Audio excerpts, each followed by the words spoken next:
তত্ত্ব স্যার, থেকে যে যে প্রশ্ন আসে সেটা আমরা এবারে পেয়ে যাব।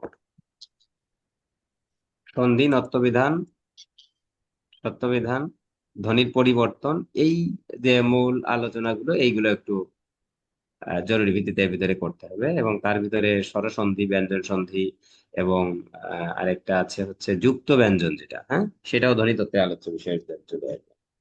তো আমরা বোধহয় সন্ধি আর এই নত্য সত্য বিধান এটা পড়া হয় নাই না, অন্যগুলো। এগুলো এখনো তো পুরো আলাদা টপিক আকারেই আমরা পড়বো। এখানে আছে, আমরা ক্রমান্বয়ে ধ্বনিতত্ত্বের যে আলাপ সেই পর্যন্ত আমরা এখনো শেষ করে পারিনি। যাই, আমরা শেষ করে যাব। আচ্ছা, ঠিক তোমাদের আছে। বোধহয় এই চার্টটার আমি স্ক্রিন শেয়ার করিনি না? স্ক্রিন শেয়ার করি।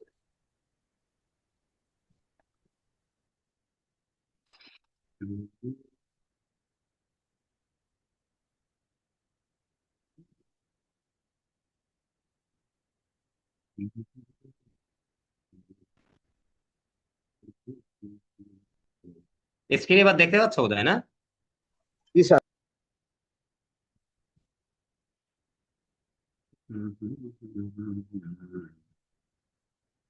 এই যে এই আলোচনা বোধহয় আমরা লাস্ট ক্লাসে করেছিলাম, তাই না? বর্গীয় ব্যঞ্জন এবং ঘোষ, অঘোষ, অল্পপ্রাণ, মহাপ্রাণ, এই আলোচনা শেষ হয়েছিল না? দেখো তো একটু তোমরা কি মনে করতে পারো। স্যার, এগুলো মনে হয় আলোচ্য বিষয় হয়নি। আচ্ছা, জি এগুলো স্যার। না হলে তাহলে আমরা আমরা আর একটু ব্যাক থেকে আসি। এই জায়গাটা এনেছিলাম, মনে আছে? একজন বোধহয় বলেছিলে যে স্যার ওই চার্টটা আমরা পিডিএফ এ পাবো কিনা, তার মানে এই জায়গাটা হয়েছিল না? হ্যাঁ, কেউ একজন কেউ একজন এই কথাটা বলেছিলেন। তাহলে দেখো, আমরা এই জায়গা থেকে উচ্চারণের স্থান নির্ধারণ করেছিলাম ব্যঞ্জনগুলোর, এবং সেই ব্যঞ্জন যে জায়গা থেকে উচ্চারিত হয় তার প্রেক্ষিতে তার নাম তৈরি হয়। এখন জায়গা কোনটা? হচ্ছে মুখ বিবরের মধ্যে, যেখানে আমাদের জিহ্বা স্পর্শ করে, জিহ্বা সেখানে যেখানে ঘর্ষণ ই করে বা স্পৃষ্ট হয়, ফলে জিহ্বার এই অবস্থানের কারণে এই জায়গায় এই বর্ণগুলোর নাম তৈরি হয়। যেমন কণ্ঠ চেপে ধরে, তাই কণ্ঠধ্বনি, না? আমরা এই আলাপ করেছিলাম। তালু যে তালুতে যে জিহ্বা স্পর্শ করছে, তাই এগুলো তালব্য ধ্বনি। মূর্ধা বা কঠিন তালু, এটার নাম আমরা বলেছিলাম কঠিন তালু। ফলে ট, ঠ, ড, ঢ, এই যে কঠিন তালুতে যে স্পর্শ করছে। এবার ত বর্গীয় ধ্বনি, বলছে এটা দন্ততে স্পর্শ করেছে। কে স্পর্শ করছে? বলছে দাঁতের গোড়ার সাথে জিভ স্পর্শ করেছে। যে স্থানটাতে স্পর্শ হচ্ছে সেই স্থানটা অনুযায়ী নামটা তৈরি হচ্ছে। এরপরে যে স্পর্শ করছে কোথায়? বলছে ঠোঁট লেগেছে। এবার এবার কিন্তু জিভ আর কোথাও স্পর্শ করেনি। প, প, ফ, এই যে ঠোঁট লেগেছে। ফলে ঠোঁটকে ওষ্ঠ বলা হয়, এবং ওষ্ঠ, অধর, আমরা বোধহয় এই বিশ্লেষণও করেছিলাম যে ওষ্ঠ কোনটা, অধর কোনটা, না? মনে আছে? যদি মনে না থাকে তাহলে মনে করে নাও যে আমরা ওষ্ঠ বলতে বলেছিলাম উপরেরটাকে, আর ঠোঁট বলতে বলেছে অধর বলতে বলেছিলাম নিচেরটাকে। এই দুটো মিলিয়ে ওষ্ঠাধর তৈরি হয়। প, ফ, ব, ব, ওষ্ঠবর্ণ। এরপরে এদের যে বিভাজনটা এভাবে দেখিয়েছিলাম যে ক, চ, ট, ত, প, খ, ছ, ঠ, থ, ফ। দেখো তো, এই যে যে পড়ার ধরন আমার, ই তোমরা স্লাইড দেখতে পাচ্ছ? হুম। জি স্যার। গ, গ, জ, ড, দ, ব, গ, জ, ড, দ, ব। দেখো, এইভাবে যদি তুমি পড়ার জায়গাটা তৈরি করে ফেলতে পারো, তাহলে কিন্তু তোমার খুব সহজে বর্ণগুলোকে শনাক্ত করার আরেকটা পদ্ধতি তুমি জেনে যাবে। অর্থাৎ কচটত প, এই যে তোমার উলম্বিক ভাবে যেটা আছে, কচটত প, যেটাকে কলাম বলা হচ্ছে, খ, ছ, ঠ, থ, ফ, গ, জ, ড, দ, ব, ঘ, ঝ, ঢ, ধ, ভ। এই যে ক্রমান্বয়ে দেখো কণ্ঠস্বরের একটা তেজ, একটা কম্পন, একটা বাতাসের চাপের আধিক্য, কোথাও বেড়েছে, কোথাও একটু কমেছে, না? ধরো তুমি ক বলছো, দেখো বাতাসের চাপ একেবারে নর্মাল, চাপ নেই সেটি কিন্তু বলা যাবে না, চাপ আছে কিন্তু নর্মাল। ক, চ, দেখো নর্মাল। আবার খতে যখন যাচ্ছ তখন কি হচ্ছে? খতে গেলে আমার একটু জোর দিতে হচ্ছে না, ফুসফুসতারিত বাতাসের একটা চাপ তৈরি হচ্ছে, এই কারণে ওটার নাম তৈরি হয়েছিল মহাপ্রাণ। এই ব্যাপারগুলো একেবারে আহ, মানে ডিফিকাল্ট নয়। প্রাণবায়ু বেশি আছে, বাতাস বেশি, তাই মহাপ্রাণ। যথারীতি গতে এসে আমরা বলছি গ অল্প প্রাণ, আবার ঘ দেখো মহাপ্রাণ। ঠিক একই সাথে ঘোষ অঘোষে যদি আমরা যাই তাহলে দেখো নিচের দিকে যদি আমরা প বলি, মানে এই যে কচটত প যেটা, এই আহ, প বলা আর ক বলা কথা একই, যে আমরা বোঝার জন্য যে কোনোটাকেই নিতে পারি। বলছি এটা পড়লে দেখো স্বরতন্ত্রী যেটা, যে নরম অংশ যেখান থেকে সাউন্ড আসছে, ওটা কাঁপছে না। প ফ কাঁপছে না, কিন্তু ব ভ যখন বলো তখন সাউন্ডটা একটু আরো কেমন যেন ভরা গলায় হচ্ছে, এবং স্বরতন্ত্রী যেটা সেটি কাঁপছে। ফলে কম্পন যেখানে হচ্ছে সেটি ঘোষ, কম্পন যেখানে হচ্ছে না সেটি অঘোষ। ফলে আমরা ব ভ বা এই যে গ ঘ, এই যে যে চারটা, অর্থাৎ বর্গের তৃতীয় এবং চতুর্থ ব্যঞ্জন, এটাকে আমরা বলতে পারছি ঘোষ ধ্বনি। প্রথম এবং দ্বিতীয় ব্যঞ্জনকে বলতে পারছি আহ আহ প্রথম এবং দ্বিতীয় ব্যঞ্জনকে বলতে পারছি অঘোষ ধ্বনি।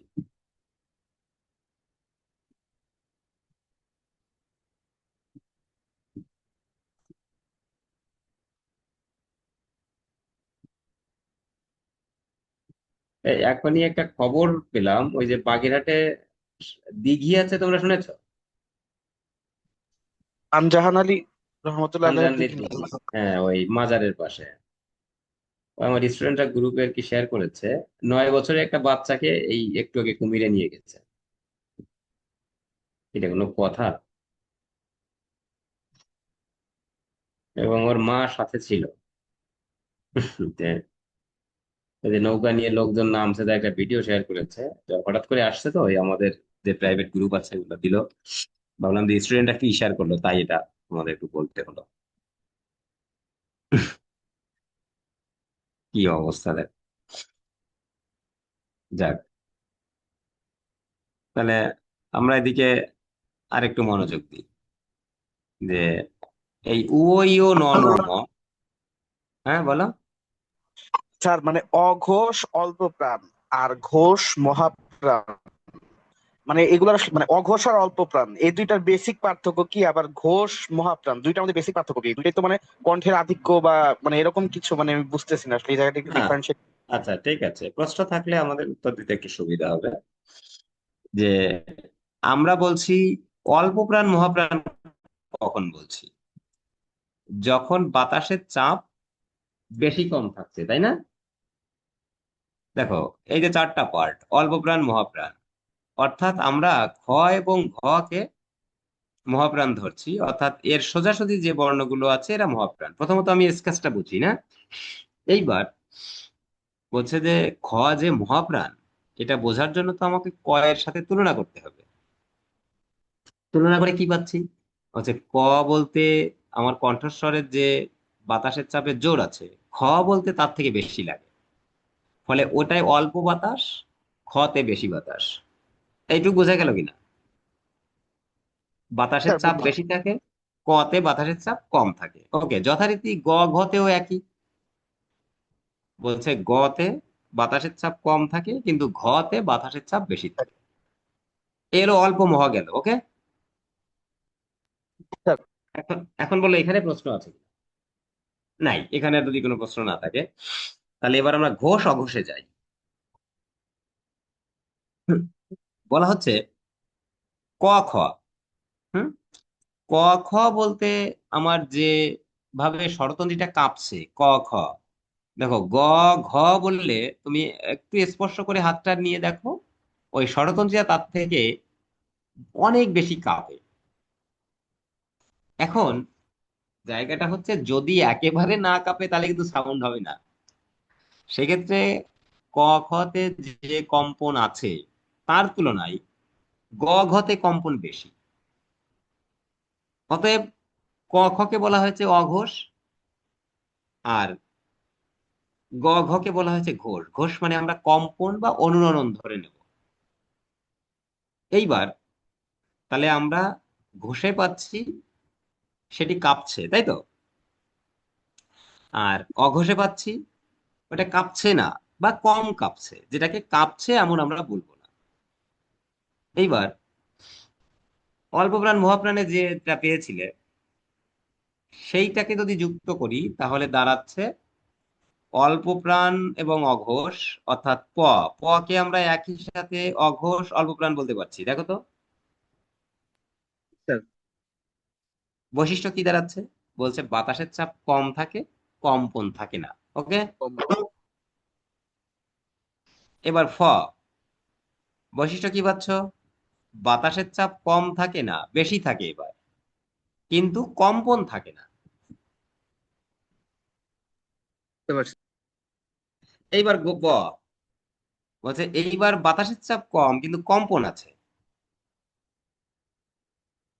ভ বাতাসের চাপ বেশি এবং কম্পন আছে। তাহলে এবার কি তুমি চারটার পরস্পরের পার্থক্য ধরতে পেরেছো? ভালো মতো বুঝছি স্যার, থ্যাংক ইউ। হ্যাঁ, ওয়েলকাম। এইবার এই পার্থক্যটা এইভাবে বোঝা, সাথে সাথে ওই বর্ণটার নামটা বলার পরে তুমি যেন বলে দিতে পারো ওর উচ্চারণের ভঙ্গির কারণে যে ওটাকে আমরা এই ধ্বনি বলবো। সাপোজ তোমাকে বলা হলো যে ধ কোন ধরনের ধ্বনি। এখন এই চার্ট মুখস্থ রেখে তুমি বলে দিতে পারো যে এদিক থেকে ঘোষ, উপর থেকে মহাপ্রাণ, অতএব এটা ঘোষ মহাপ্রাণ। ওকে। তোমার কিচ্ছু বোঝা লাগলো না, চার্টটা তুমি দেখে সুন্দর করে এটা বলে দিতে পারবা, তাই তো। কিন্তু তুমি এই চার্ট কিছু জানো না, কিন্তু তুমি ঘোষ অঘোষ অল্প প্রাণ মহাপ্রাণের ধরন বোঝো। এবার তোমাকে বলা হলো আচ্ছা দেখি বলো তো জ কোন ধ্বনি। জ। তাহলে তুমি যখন বলছো তুমি বুঝে পাচ্ছ বাতাসের চাপ কম না বেশি, তো এটা বুঝতে পারছো না। বুঝবা কখন, যখন তুমি ওর সাথে আরেকটাকে তুলনা করবা। তাহলে এবার তুলনা করি, জয়ের সাথে তো আর কে তুলনা করা যাবে না, জয়ের সাথে জয়েরই যে সাউন্ড আছে ওই ধ্বনির সাথে দেখি কি আসে। জয়ের সাথে আসছে ঝ। দেখো না, কিন্তু আমি কোথায় যে বলেছি খেয়াল করেছো, অর্থাৎ জিভটা একেবারে যেখানে বলবো তার পিছনে নিয়ে যাব, পিছনে ঝ। সাথে সাথে আমার বাতাসের জোরও থাকছে, তাই তো। যখন বাতাসের জোর থাকছে একই সাথে কম্পন থাকছে, অতএব আমি বুঝে নিচ্ছি এবার কম্পন এবং জোর, ফলে মহাপ্রাণ এবং ঘোষ। এইভাবে তুমি বলতে পারলে তোমাকে যদি প্রশ্ন করা হয় ঘোষ মহাপ্রাণের বৈশিষ্ট্য কি, তুমি সেই অ্যান্সারও দিতে পারবে। যে বর্ণটা নিয়ে বলা হচ্ছে তার নামটা কি সেটিও বলতে পারবে। অথবা যদি বলা হয় নিচের কোনটি অঘোষ অল্প প্রাণ, এইরকম টাইপের প্রশ্ন করে যদি বর্ণ দিয়ে দেওয়া থাকে তুমি তাকে ধরে বলতে পারবে। এখান থেকে কিন্তু এতগুলো প্রশ্ন হওয়ার যথেষ্ট সম্ভাবনা রয়েছে। ঠিক আছে। এই চার্ট নিয়ে তোমাদের আর কারোর কোনো প্রশ্ন যদি না থাকে আমরা সামনে এগিয়ে যাব। স্যার, স্যার, ওকে। নাসিক্য ধ্বনির ভিতরে ওখানে ঘোষ ঘোষ ধ্বনি আছে না? না, নাসিক্য দেখো তুমি ওই এই তিনটাকে এই তিনটাকে কোন কোন জায়গায় এক অর্থে ঘষে উও। বলতে কিন্তু একটা কম্পন আছে। ইও, মূর্ধন্য ন, দন্ত ন, ম, প, ফ, ব, ভ, ম। তুমি ওই যে যে স্টেজে নিয়েছো, অতএব ঘোষের ভিতরে এই তিনটাকে কোন কোন জায়গায় দেখানো হয়েছে। কিন্তু আহ বলছে যে এইদিকে ঘোষ ওইদিকে অঘোষ, এদিকে ঘোষ, কিন্তু বর্গের তৃতীয় চতুর্থ ধ্বনিকে ঘোষ হিসেবেই রাখা হয়েছে। তৃতীয় চতুর্থ ধ্বনিকে তোমার ওই নাসিক জি স্যার। ওগুলোকে নাসিকের ভিতরে নিয়ে যাও, স্যার ওই ওগুলোকে আর ঘোষের। ও, ও, দন্ত ন আর ম, এই তিনটাকে ঘোষ অঘোষ এবং নাসিক তিন জায়গায় রাখছিল, আমি যে বইটা থেকে পড়ছি। না, ঘোষ অঘোষ নাসিক তিন জায়গায় রাখা যাবে না। বলা হচ্ছে যে ওগুলোকে ঘোষের কাছাকাছি নেওয়া যেতে পারে, অঘোষের দিকে। ওই যে ঘোষের অর্ধেক ঘোষ মানে হচ্ছে অর্ধেক অঘোষ, মানে হচ্ছে যা অর্ধেক সত্য তা তো অর্ধেক মিথ্যাই। কথা কি বুঝছো? জি স্যার। ফলে এই স্টেজে ওদের নিয়ে কথা না বলে ওকে শুধু আমরা নাসিক্যতে যদি বলি সেটি সবচেয়ে ভালো হয়।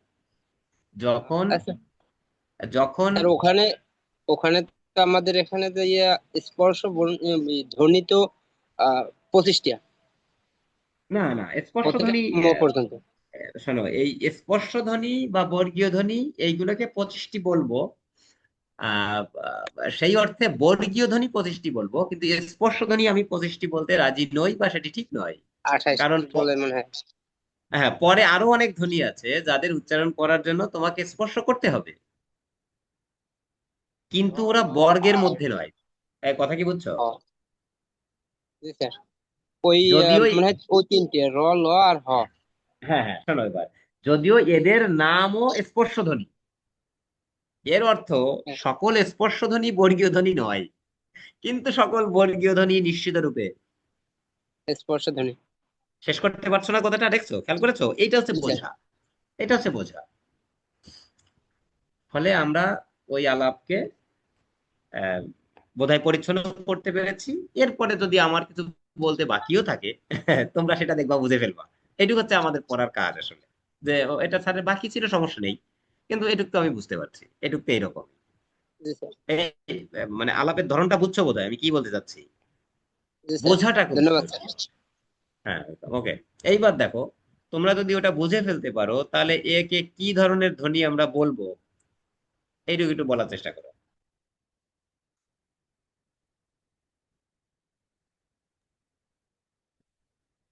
বর্গের দিক থেকে ত বর্গীয়, এরপরে মহাপ্রাণ, ঘোষ। ঘোষ।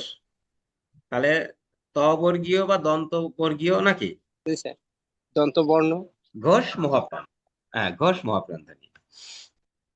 দন্ত বা ত বর্গীয়, ঘোষ মহাপ্রাণ ধ্বনি। ঠিক আছে, এখন আমরা নাম নিয়ে আলাপ করব না, এগুলোকে আমরা এখন চিনতে পারবো। আমরা অন্য যে আলোচনা আছে সেই আলোচনার দিকে চলে যাব, যেখানে আমাদের আহ ব্যাখ্যা বিশ্লেষণের জন্য প্রয়োজন আছে। এই যে এইগুলো একটু তোমরা এখন জানো, আমি যে আলাপ করে ফেলেছি এগুলো তোমরা এখন জানো, আধিক্য কম থাকে, এবং কি কিভাবে নাম তৈরি হচ্ছে তোমরা এগুলো জানো। আমি এখানে আর কথা বলে সময় নষ্ট না করে এই জায়গায় আমরা চলে আসছি। না, এই জায়গায় চলে আসছি, 44 নম্বর দেখো, অন্তঃস্থ ধ্বনি। আমরা বলি অন্তর্জ, না? আহ, আমাদের যখন মায়েরা পড়ান, হয়তো কেউ কেউ বলেন অন্তর্জ, রেপ র, ল, হ্যাঁ, বলি। এর ক্ষেত্রে অন্তঃস্থ জ, এই শব্দটি এভাবে আমাদের এখন থেকে মাথায় নিতে হবে। এখন অন্তঃস্থ শব্দ দুটো বানানে লেখা যায়। দেখো, দুটো বানানে লেখা যায়, সেটা আমরা যখন সন্ধি পড়ব তখনও এই আলোচনাটা তোমাদের সামনে আসবে। একটা হচ্ছে এই বানান, আর একটা হচ্ছে, এই একটা মিনিট একটু হোল্ড করতে হবে। স্যার, আদাব স্যার। স্যার আছি, বলো কেমন আছেন?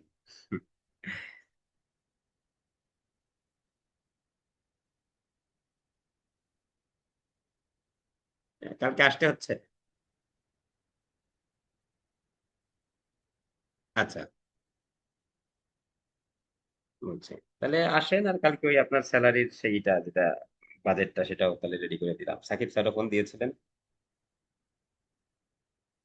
সাকিব স্যারটা তো করতে হবে, স্যার ফোন দিয়েছিলেন যে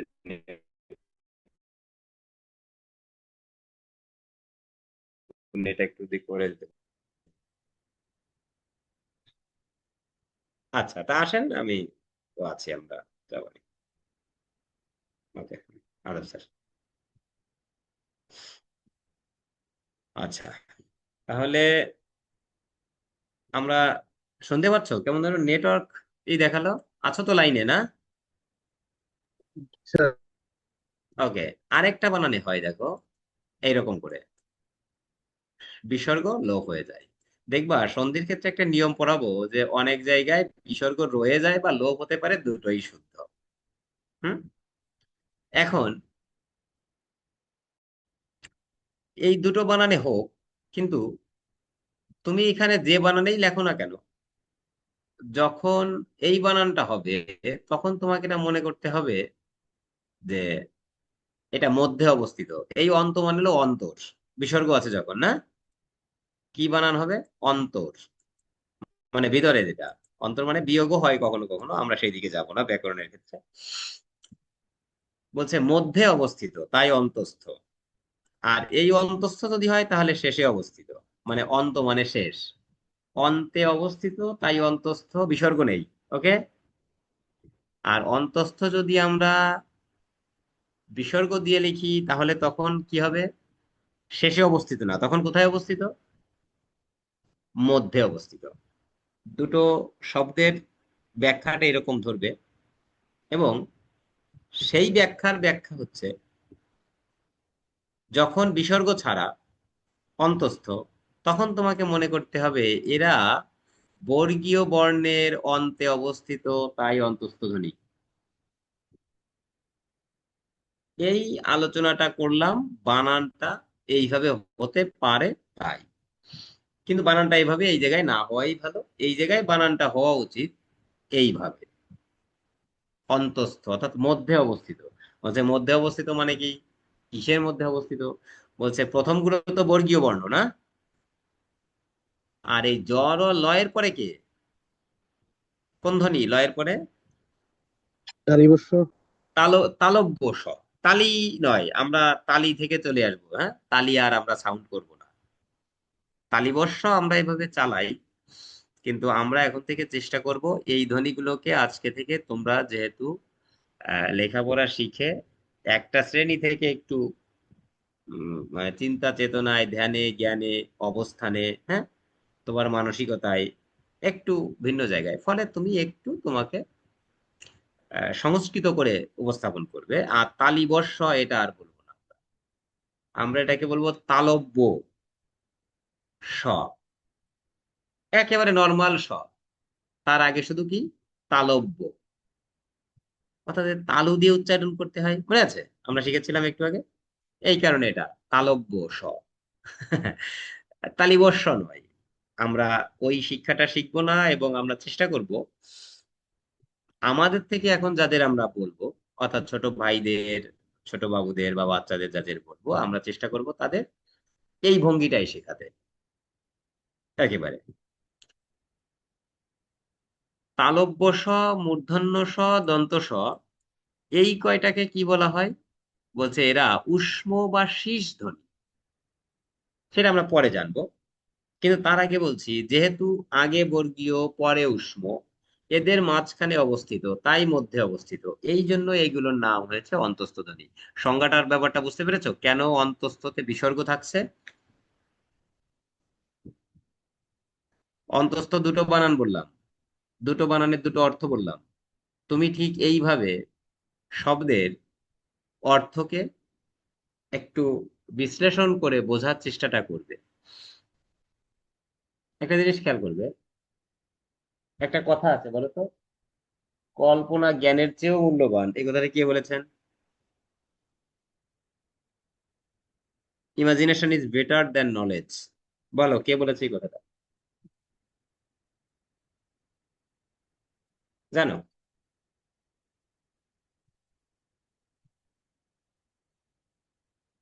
এটা আইনস্টাইন বলেছেন, শ্রদ্ধেয় বিজ্ঞানী Einstein. Imagination is better than knowledge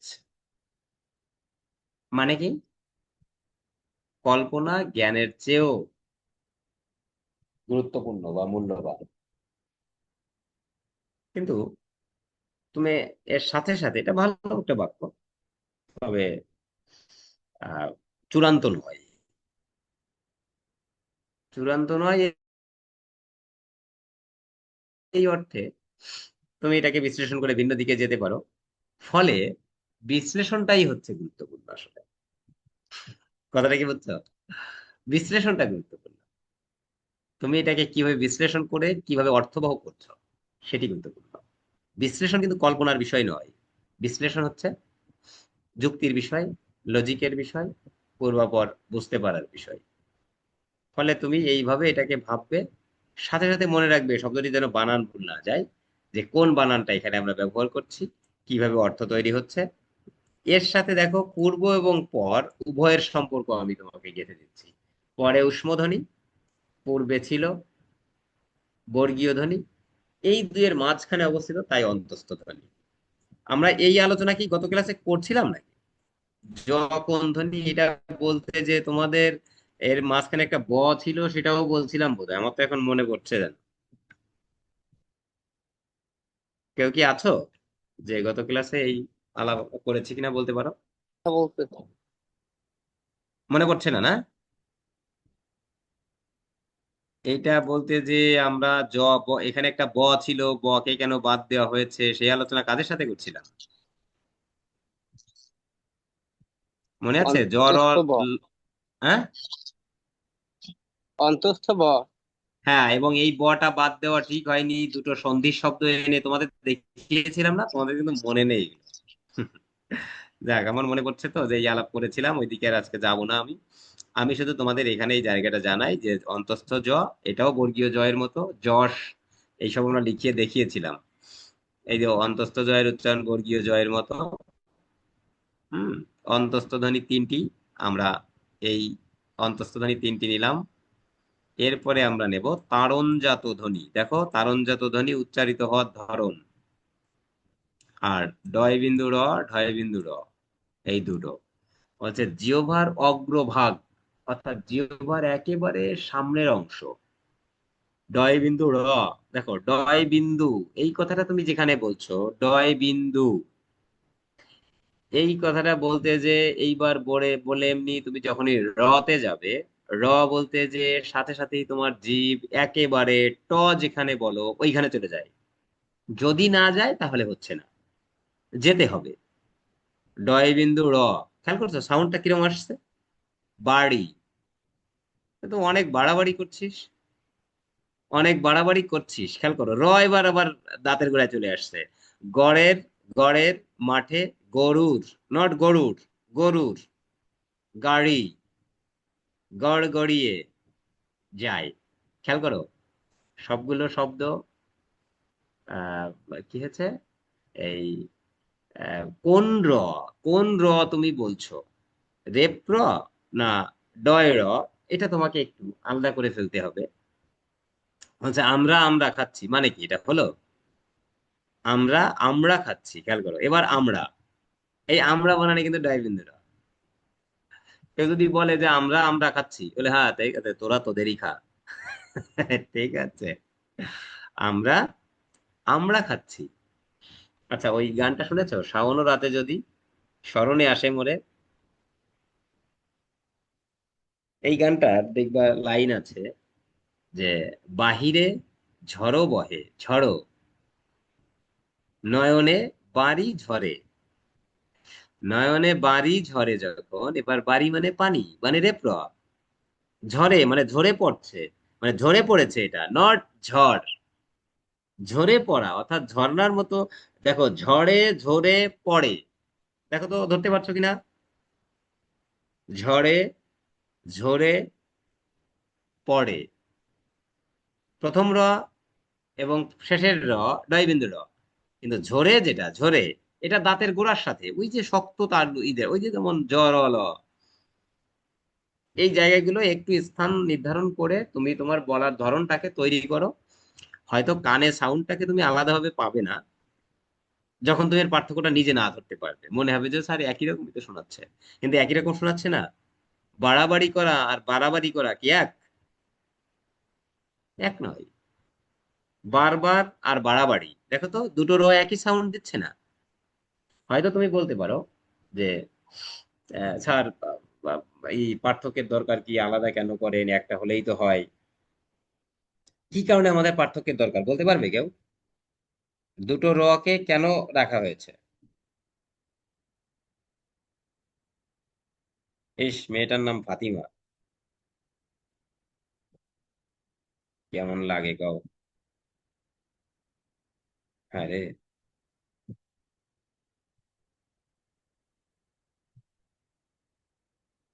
মানে হুজুগে আর রাত্রে 9টার সময় এখানে যাইয়া কথা বলো তো, বেশি খারাপ লাগছে কেন?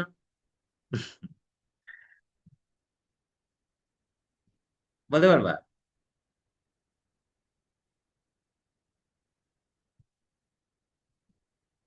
তোমরা কি আছো লাইনে?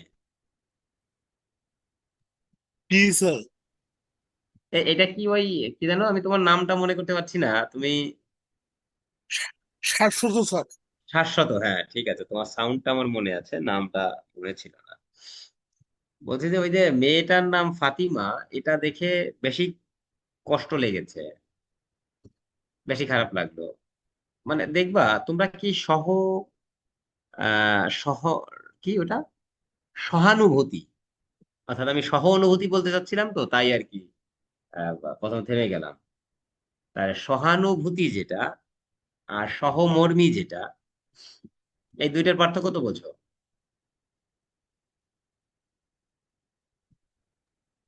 স্যার একটা হচ্ছে সিম্প্যাথি, আরেকটা হচ্ছে এমপ্যাথি। এমপ্যাথি, এখন এই শব্দ দুইটা আছে, তা আসলে আলাদা কি, ভঙ্গিটা কি আলাদা? স্যার মানে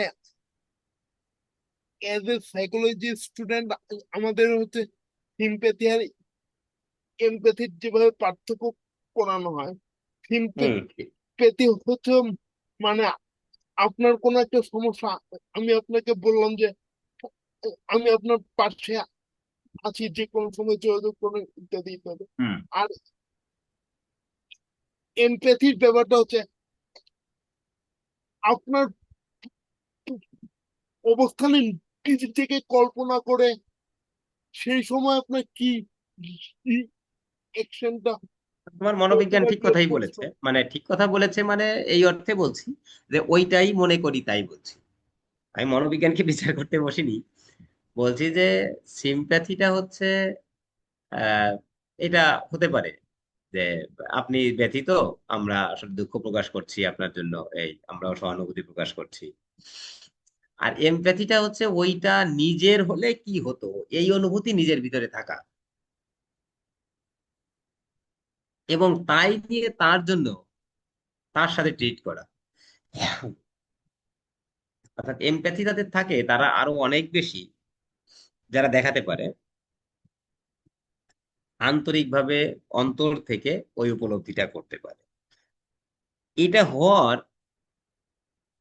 কিছু উপকরণ থাকতে হয়, অর্থাৎ ওই ঘটনা, যে ঘটনা ঘটে ওই ঘটনার সাথে সঙ্গতিপূর্ণ কিছু ঘটনা থাকতে হয়। তুমি দেখবা যে ওই যে প্লেন পরে বাচ্চারা মারা গিয়েছিল, মনে আছে? আহ যে যে মাদের বাচ্চা ছিল তাদের বেশি কষ্ট লেগেছে, জানো তো এটা? যদি না জানো তুমি ঘুরে ঘুরে জরিপ চালিয়ে দেখতে পারবা, এটা নিশ্চিত 100% সত্য, আমার এই কথাকে মিথ্যা প্রমাণ করার কারোর কোনো ক্ষমতা নাই। যে মাদের ওই টাইপের বাচ্চারা ছিল তারা বেশি কষ্ট পেয়েছে, মানে ওরা, ওদের কষ্ট ছিল, ওদের কষ্টটাকে এরা বেশি উপলব্ধি করতে পেরেছে।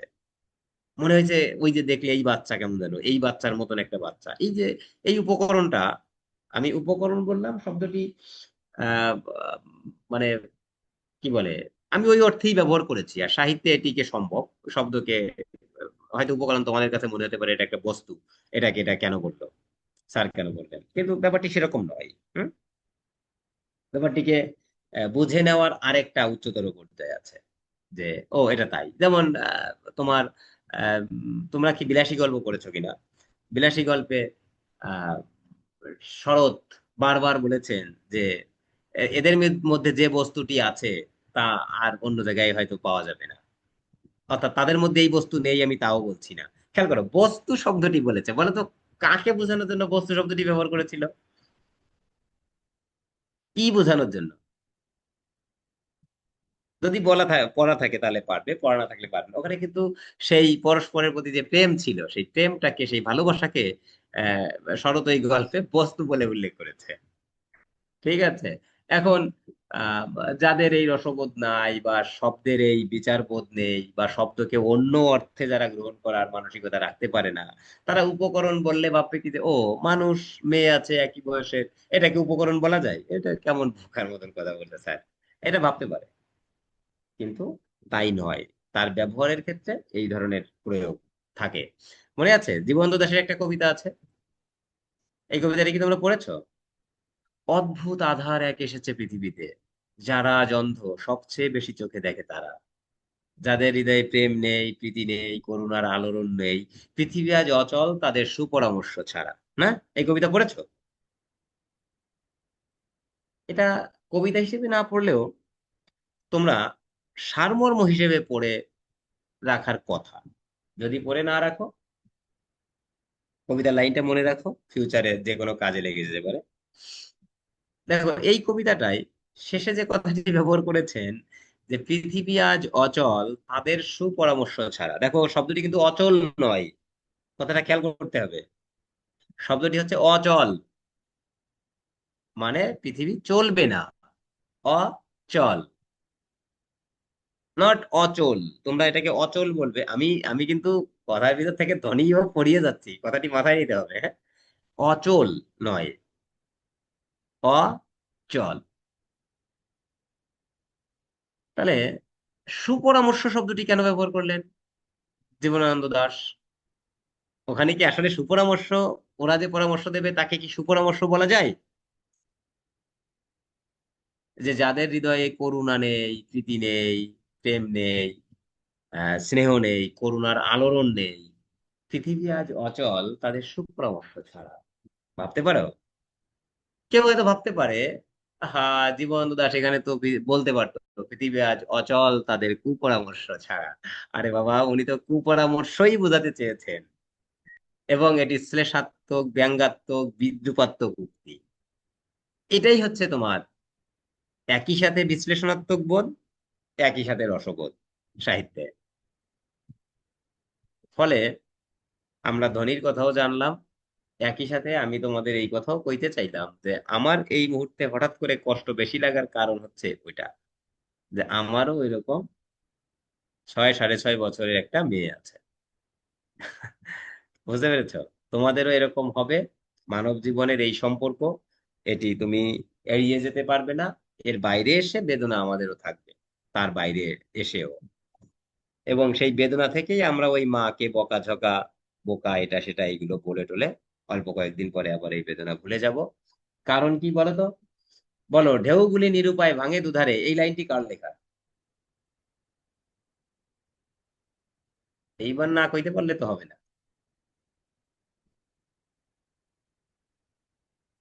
কেউ বলতে পারবে? তোমরা কি আমার সাথে আছো লাইনে? পার্টিসিপেটরি নয়, একজন অন্তত মাইক্রোফোন অন করে রাখবে। আরিফ, তোমরা যারা কথাবার্তা বলতে চাও, একজন অন্তত হ্যাঁ স্যার, এই স্যার, না স্যার ভালো কইছেন স্যার, বুঝি নাই স্যার, এইগুলো কইতে থাকবে। তো নাহলে তো আমি বুঝতে পারবো না যে আমি সংযুক্ত স্যার আছি কিনা তোমাদের। ওই দেওদুর জানা নাই স্যার। ঢেউগুলি নিরুপায় ভাঙে দুধারে, এই লাইনটা তোমাদের জানা নেই না? আমার জানা নাই। আচ্ছা, তুমি তো বেশ বুদ্ধিমান ছেলে। বলে স্যার আমি এইভাবে সবার দায়িত্ব কিভাবে নিই? তাই আমি আমার কথা বলছি। খুব ভালো, তোমার এই পদ্ধতিটা আমার পছন্দ হয়েছে। হুম। কেউ কি বলতে পারবে? কারোর জানা আছে? আমার বাংলার একজন স্টুডেন্ট আছো, কি যেন নাম ছিল তোমার? আমি তো ভুলে গেছি। মানে আমার বাংলার বলতে আমি বাংলা শিক্ষক, তাই বলছি। এটা আমি অত দরদ দিয়ে ব্যবহার করি না, কাজের জন্য ব্যবহার করি আর কি। আছো বাংলার যে ছিলে, বাংলায় অনার্স করছো, তুমি আছো?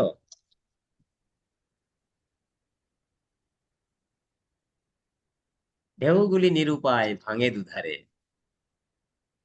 এর পরের লাইন হচ্ছে দেখে যেন মনে হয় চিনি উহারে। এবার বলতে পারবা? স্যার আবার আসিব ফিরে সোনার এই কবিতার সাথে। তরী, সোনার তরী সোনার তরী, ভেরি রবীন্দ্রনাথ গুড ঠাকুর। শাশ্বত, সোনার তরী। হ্যাঁ। ওই যে ভরা পালে চলে যায়, কোনো দিকে নাহি যায়, ঢেউগুলি নিরুপায় ভাঙে দুধারে, দেখে যেন মনে হয় চিনি উহারে। দেখো সকল ঢেউই জীবনের নিশ্চিত রূপে নদীর কিনারে যে ভেঙে যাবে। কারোর ক্ষমতা নেই নদীতে চিরকালীন ঢেউ খেলানোর। কোনো ঢেউই থাকবে না, দেখবা ঢেউ একেবারে নিশ্চিত এসে কিনারার সাথে মিশে একেবারে লীন হয়ে যায়। অথচ কত বড় হয়ে ঢেউটা আসে না? বলতে চাচ্ছি এই কারণে ওই দুঃখটাও এক সময় নিয়ে যাবে, একেবারে লীন হয়ে যাবে। বলো এবার। ওই কি যেন, একটি ফটোগ্রাফ একটা কবিতা ছিল, কার এটা বলতে পারবা?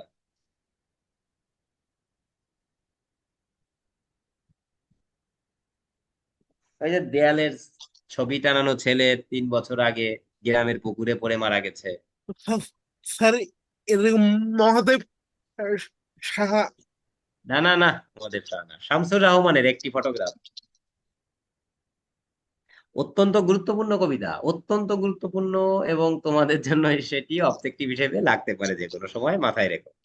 একটি ফটোগ্রাফ, এক ফোঁটা কেমন অনল, এইরকম বোধহয় একটা কাব্যগ্রন্থ আছে, সেই কাব্যগ্রন্থ থেকে নেওয়া।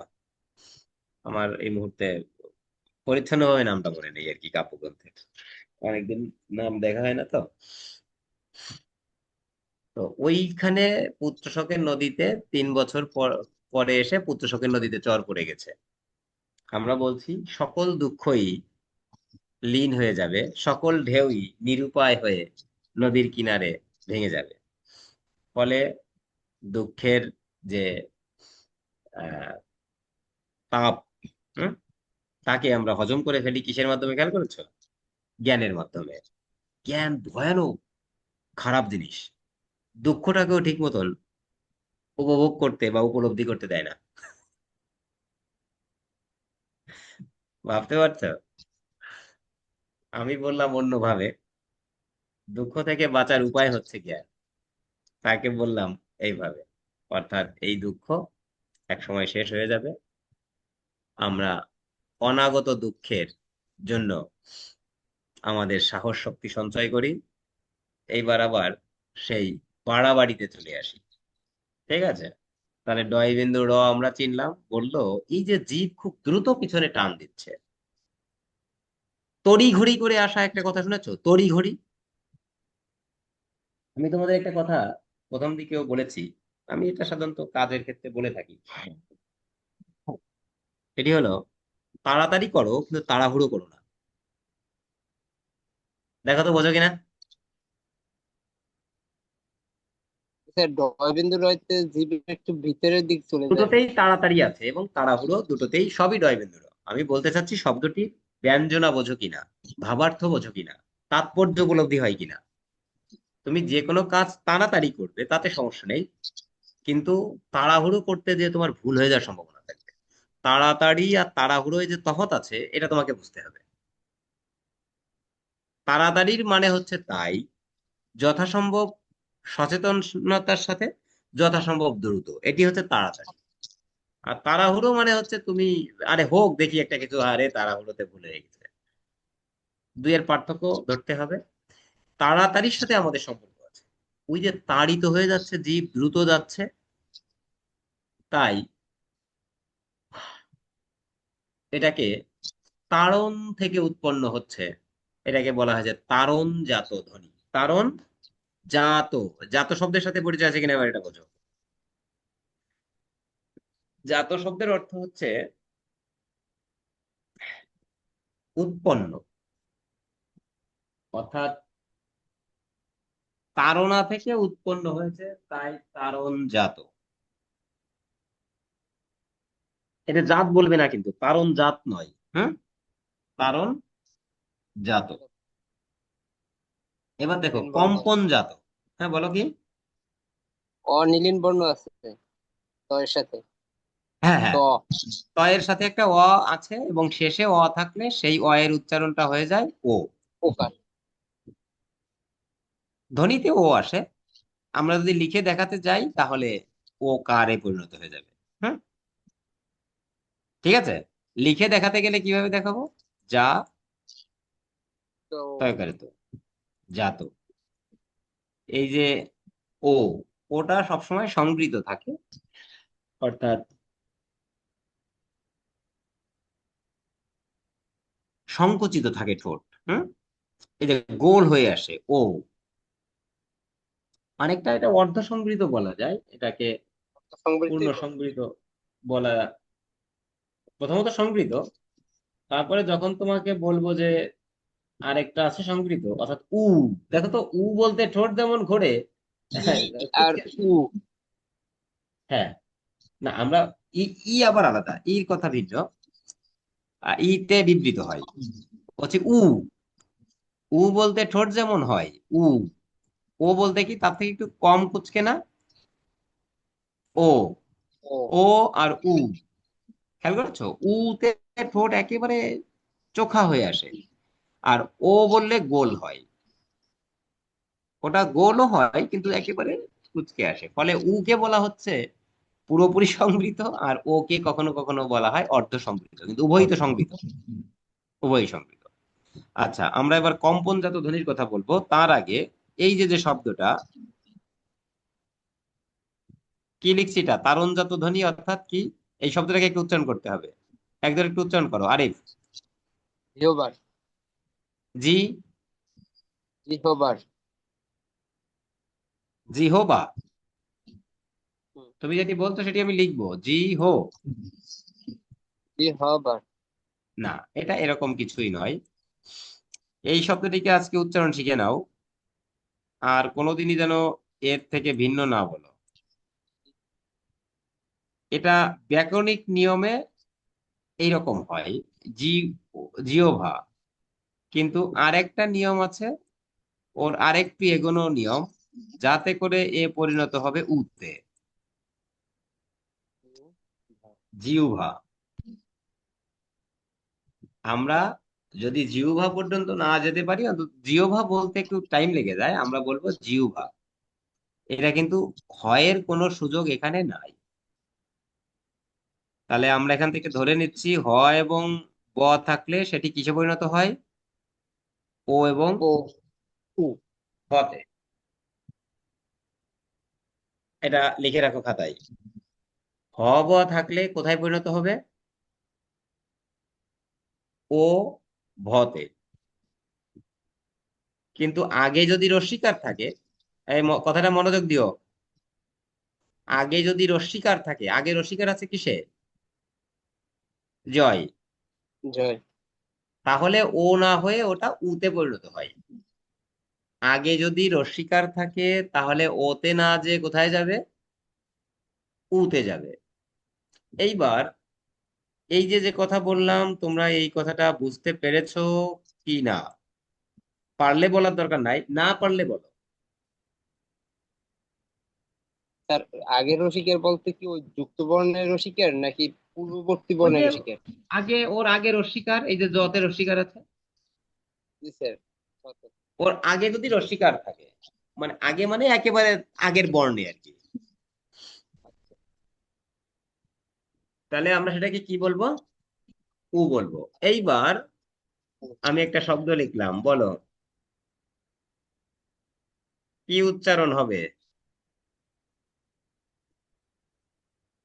আহ্বান। আও বান। ভান। ভা কিন্তু বান নয়, আও ভান। আ ও, এবার কি আউ হবে? আউ হবে না এবার, কারণ এবার আগে তো আছে না, রশ্মি নাই। ওকে, রসিকের নাই। রশ্মি নাই, হ্যাঁ। তাহলে এই শব্দকে এরকম কেবল তুমি লিখতে পারলে হবে না, তুমি লিখে দিলা ও তুমি জানছো, আমি এটাই বিশ্বাসী না। তো এই শব্দকে তোমাকে মুখে নিয়ে আসতে হবে। আমি অধ্যক্ষ মহোদয়কে আহ্বান করছি, এই কথাটা বলা যাবে না। আমি ডিসি মহোদয়কে আহ্বান করছি, এটা বলা যাবে না। বলতে হবে কি, আহ্বান করছি, আহ্বান নয়। তাহলে এবার কি হবে দেখো তো, মানে এটার সাথে মিশানো আর কি।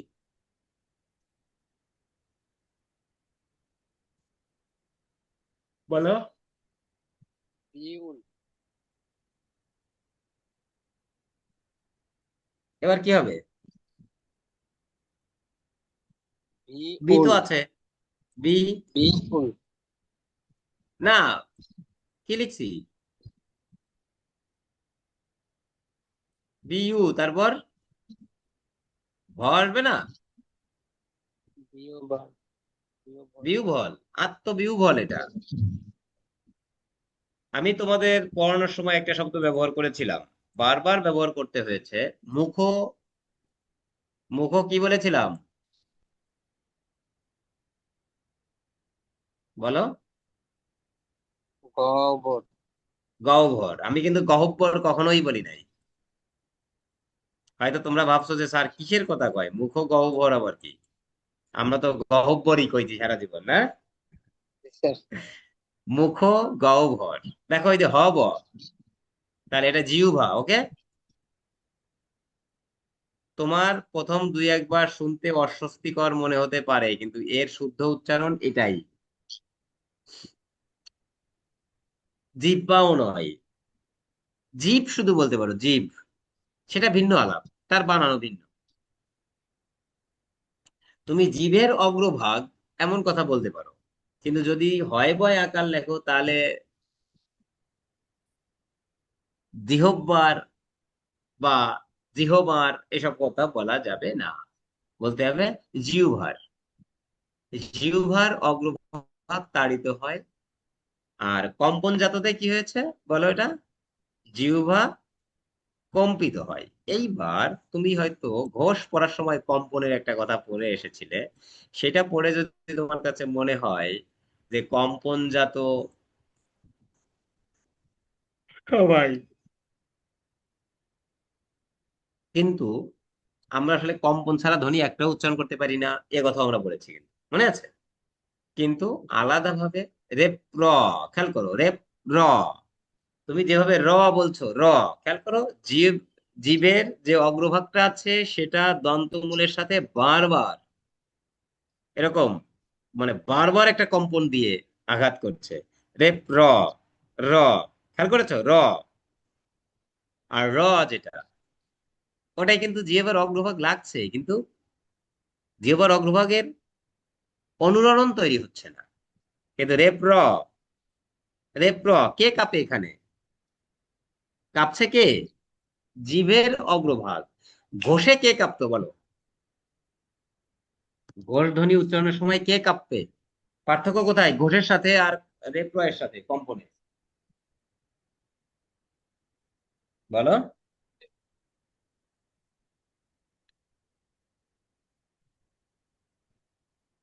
ঘোষের সময় কাঁপে হচ্ছে স্বরতন্ত্রী, অর্থাৎ কণ্ঠস্বর।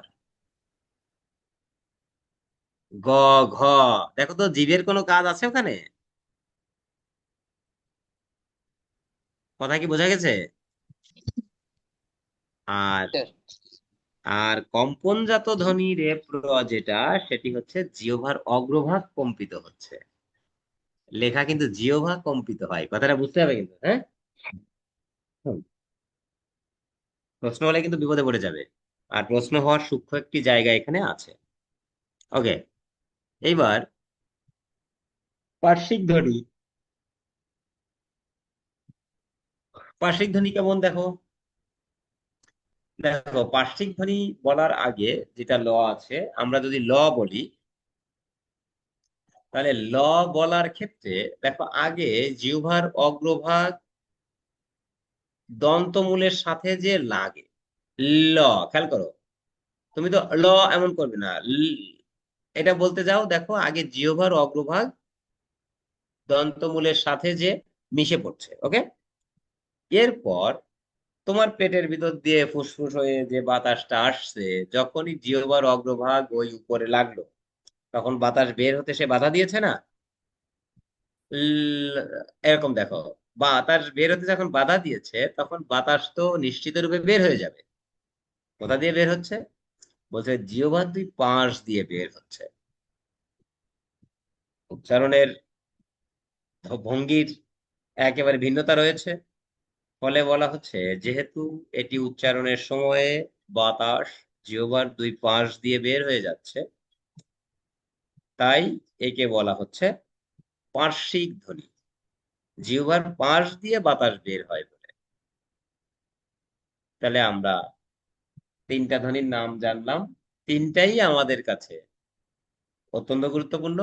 ডয় র, ঢয় র, এভাবে তোমরা বলো। ডয় বিন্দু র এমনও বলো, ডয় শূন্য র এমনও বলো।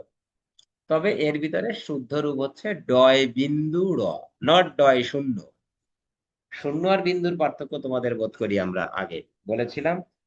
যদি না বলে থাকি তাহলে মাথায় নাও এভাবে, যে ডয় বিন্দু মানে হচ্ছে ওই বিন্দুর মধ্যে কোনো ফাঁকা থাকবে না, আর শূন্য মানে হচ্ছে বিন্দুর মধ্যে ফাঁকা থাকে। এবং আমরা এখানে কেউ শূন্য দেব না, কি দেব সবাই, একটা ডট, একটা বিন্দু দেব কোলনে, ঠিক আছে? কোলনে কিন্তু শূন্য ব্যবহার করা যাবে না। কোলন মানে হচ্ছে দুইটা ডট, একেবারে দুইটা ফোঁটা। কোলন মানে কিন্তু কোনোভাবেই দুটো গোল নয়। এই দুটো গোল মানে কি, দেখি কেউ কত।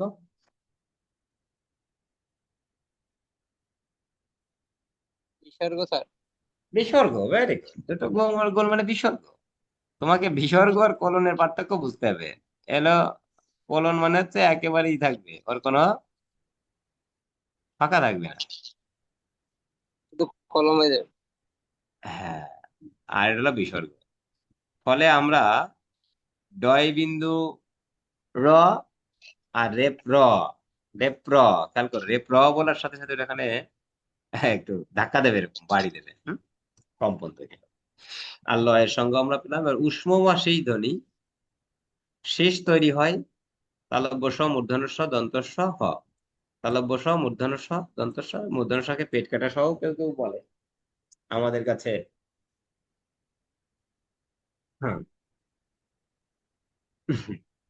পেট কাটা স শব্দটা তার আঙ্গিকের সাথে যায়।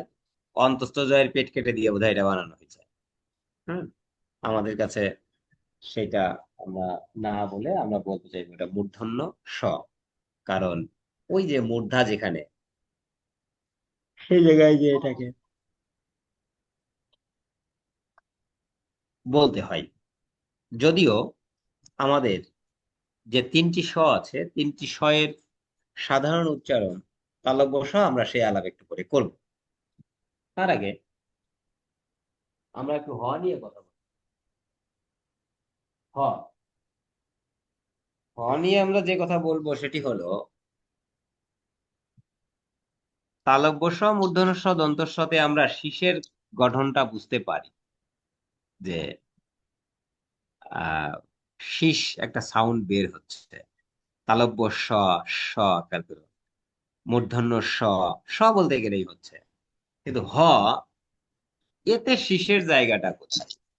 আচ্ছা, প্রথমত বলো, হ কি ঘোষ না অঘোষ, অল্প প্রাণ না মহাপ্রাণ?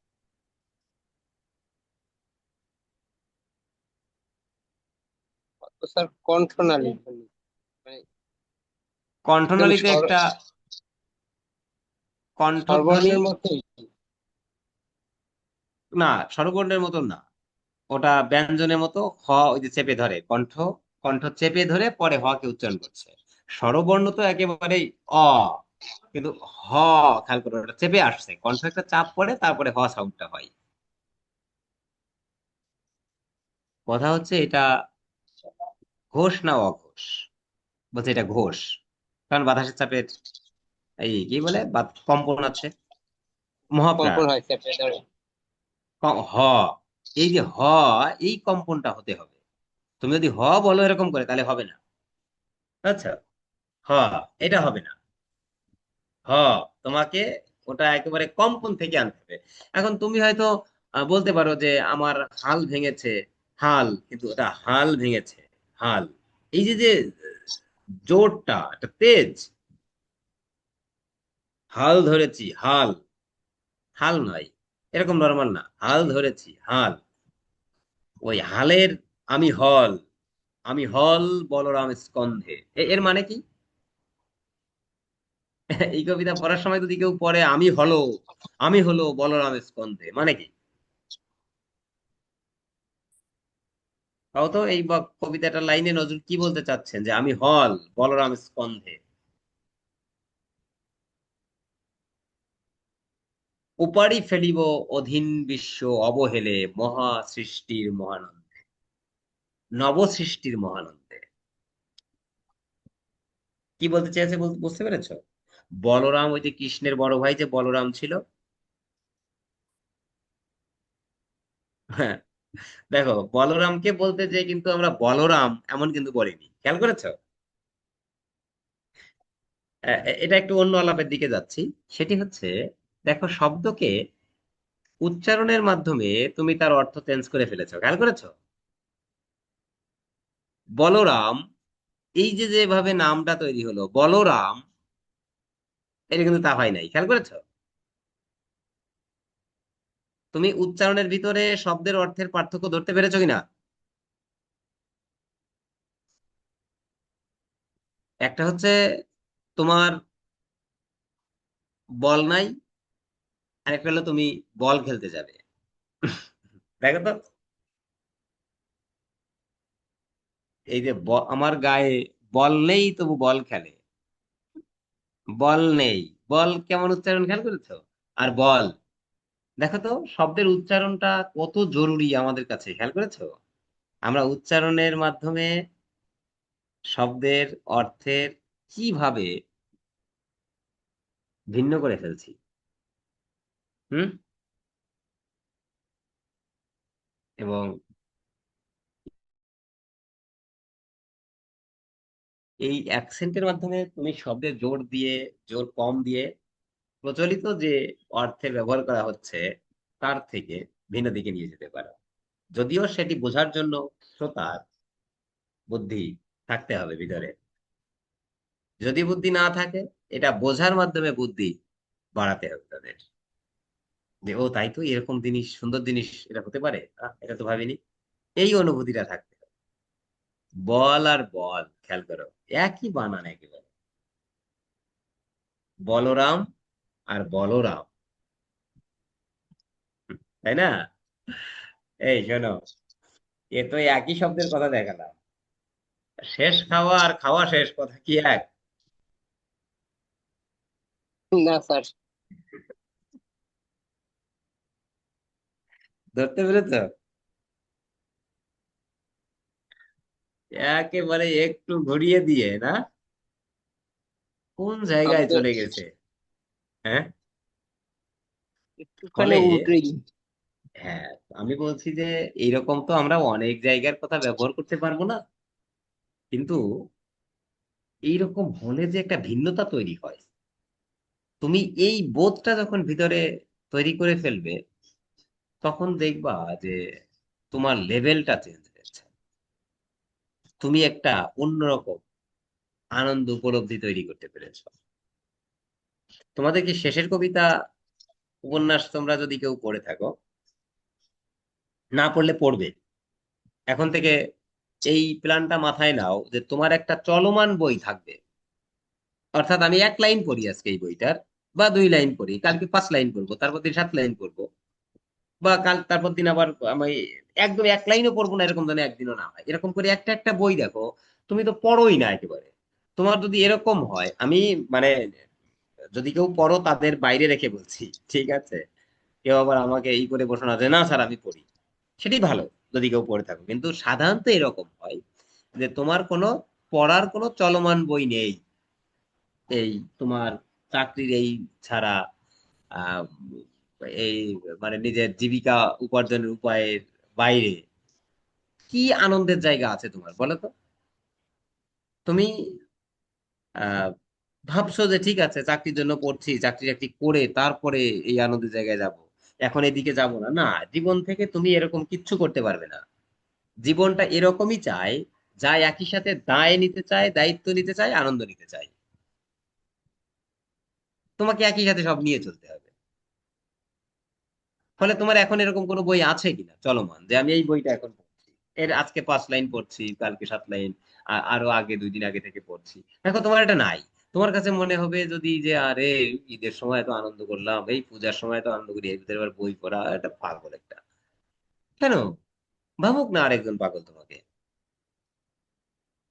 কি আসে যায় তাতে? আমার কথা কি বুঝতে পেরেছো? দেখবা যে কি বিরাট আনন্দ। তো যেটি বলছি, শেষের কবিতা উপন্যাসে যোগমায়া নামে যে চরিত্রটা, অমিতকে আর লাবণ্যকে বলছে যে বেশি পড়ে পড়ে আর বেশি শিখে শিখে তোমাদের মন এত সূক্ষ্ম হয়ে গেছে যে তোমরা এখন আর সাধারণের সাথে মিশতে পারছো না। বুঝতে পেরেছ? আমি যখন লাইনটা পড়লাম যে রবীন্দ্রনাথ যোগমায়াকে দিয়ে কি রকম একটা জায়গায় পৌঁছে গেছে, কিন্তু বেশি সূক্ষ্ম, বেশি বোঝা, এটা সমস্যা নাই। কিন্তু ওই যে সাধারণের সাথে মিশতে না পারা, সাধারণকে বুঝতে না পারাটা, তাদের সেটি কিন্তু ভালো লক্ষণ নয়। তার ভিতরেও সেই স্বাদ তৃপ্তিতে যেগুলো তোমাকে উপলব্ধি করতে হবে, বুঝছো? সাথে সাথে তুমি তোমার এই আত্ম উপলব্ধি আনন্দ সম্ভোগ সেখান থেকে তৈরি করে নাও। যদি না করতে পারো তাহলে যে জায়গাটা চলছে আমরা সেটিকে অবজ্ঞা করব না, সেটিও তো একটা জায়গা। কিন্তু আমরা বলতে চাচ্ছি আরেকটা আনন্দের জায়গা কিন্তু আছে। ঠিক আছে, আমরা এবার হয়ের কথা বলবো, যে তাতে হতে সেই শীষ কোথায়। বলছে হতে শীষ আছে, বলছে ওই যে যে বলবো বলরাম স্কন্ধে বললাম আমি হল।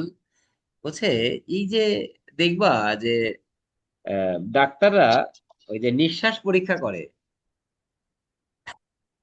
এরকম একটা ভাব দিয়া, বলছে বলার ক্ষেত্রে এইরকম একটা তেজ চলে আসে, ওই রকম জোর আসাতে কণ্ঠস্বরের ওই অনুরণন, ওই মহাপ্রাণতা থাকলে তখনই ওখানেও ওই শীষের একটা আভাস তৈরি হয়। ফলে এই তালব্য স, হ এবং এই তিনটে শকে উষ্ম বা সেই ধ্বনির ভিতরে ধরেছে। আমরা উষ্ম বা সেই ধ্বনি বলে এই চারটাকেই চালাবো। বিদ্যাসাগরের এইরকমই বিভাজন, কারণ এই বর্ণ পরিচয়ের বিভাজন তো বিদ্যাসাগরই করেছিলেন। এবং তা কত টেকনিক্যালি করেছে খেয়াল করেছো? তিনি করেছেন কত যৌক্তিক ভাবে, যে ক চ ট ত প, খেয়াল করো। আচ্ছা, যদি পড়ানো এরকম করতো আগে থেকেই, যে আহ আগে সব ক খ গ ঘ উ না করে, ধরো আমাদের লেখাটা এইভাবে হতো ক চ ট ত প, খ ছ ঠ থ ফ, গ জ ড দ ভ, ঘ ঝ ঢ ধ ভ, উ ঐ ও ন ন ম। তারপরে বলতো অন্তস্থ জ র ল ব তাহলে সমন্বয়। এমন করে তো সাজানো যেত, বলা যায় কি? সাজাতে পারতো না এরকম করে? কিন্তু উনি সেভাবে না সাজিয়ে উনি আগে স্থানটাকে ধারণ করেছেন। ক খ গ ঘ উ ও। খেয়াল করেছো? এবার স্থানকে ধারণ করেছেন, বলছে এবার ওরা তালব্যতে চলে আসছে। চ ছ জ ঝ ইয়, ট ঠ ড ঢ মূর্ধন্য ন, ত থ দ ধ দন্ত ন। দেখো এবার স্থানকে নির্ধারণ করে রেখেছে, যাতে আমাদের এবার সুবিধা হচ্ছে। না হলে ওইভাবে বললে কি হতো, ক চ ট ত প, খ ছ ঠ ত ফ, গ জ ড দ ব। খেয়াল করো, ক্রমান্বয়ে পাঁচটা জায়গাকে স্থানান্তরিত করে করে জীব এগিয়ে যাচ্ছে না?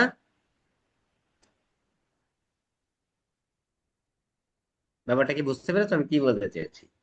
সাজানোর ধরনটা ঠিক এইভাবেই উনি এর বর্ণ পরিচয়ে আমাদের এই বিভাজনটি এভাবে সাজিয়ে বাংলা বর্ণ পরিচয় তৈরি করেছেন। এই পর্যন্ত আমরা আসলাম। এর পরে যে আমরা এবার অনুস্বার বিসর্গ চন্দ্রবিন্দু, অনুস্বার এটি, কেউ কেউ অনুস্বর বলে। হুম, আমরা অনুস্বারই বলবো। আহ এর সাথে ছোট স্বরের কোনো বিষয় নেই, তাই অনুস্বর নয় এটি। এটা উ এর পরিবর্তিত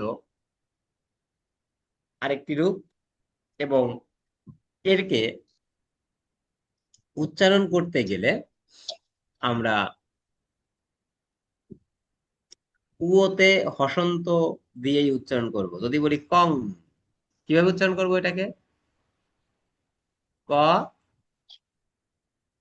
উয়ে হর্ষ, ঠিক যেমন তোমরা রং কে বলো, তাই না? রং, এই যে উয়ে হর্ষ। বিসর্গ, বিসর্গটাকে আমরা যেটা উচ্চারণ করব, বলছে দুঃখ।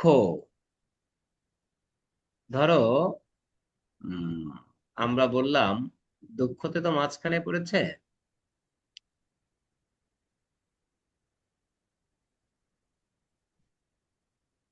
ধরো শেষে বিসর্গ আছে, এখন তো শেষে বিসর্গ ব্যবহার করা কম হয়। ধরো বলা হলো প্রধানত, এমন শব্দ আগে ছিল প্রধানত, বলছে যে এই বিসর্গটার উচ্চারণটা সাধারণত একটা অঘোষ হয়। তো সাধারণত ঘোষ, আমরা একটু আগে বললাম ঘোষ এবং মহাপ্রাণ।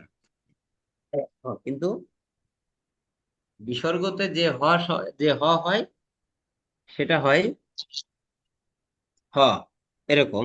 সেটিতে মহাপ্রাণতা থাকে না, ঘোষত্ব থাকে না, অল্প প্রাণতা চলে আসে।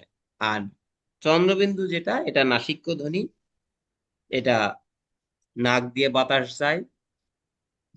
কিন্তু এই তিনটি ধ্বনি অনুস্বার, বিসর্গ এবং চন্দ্রবিন্দু নিজেরা স্বতন্ত্রভাবে ব্যবহৃত হতে পারে না।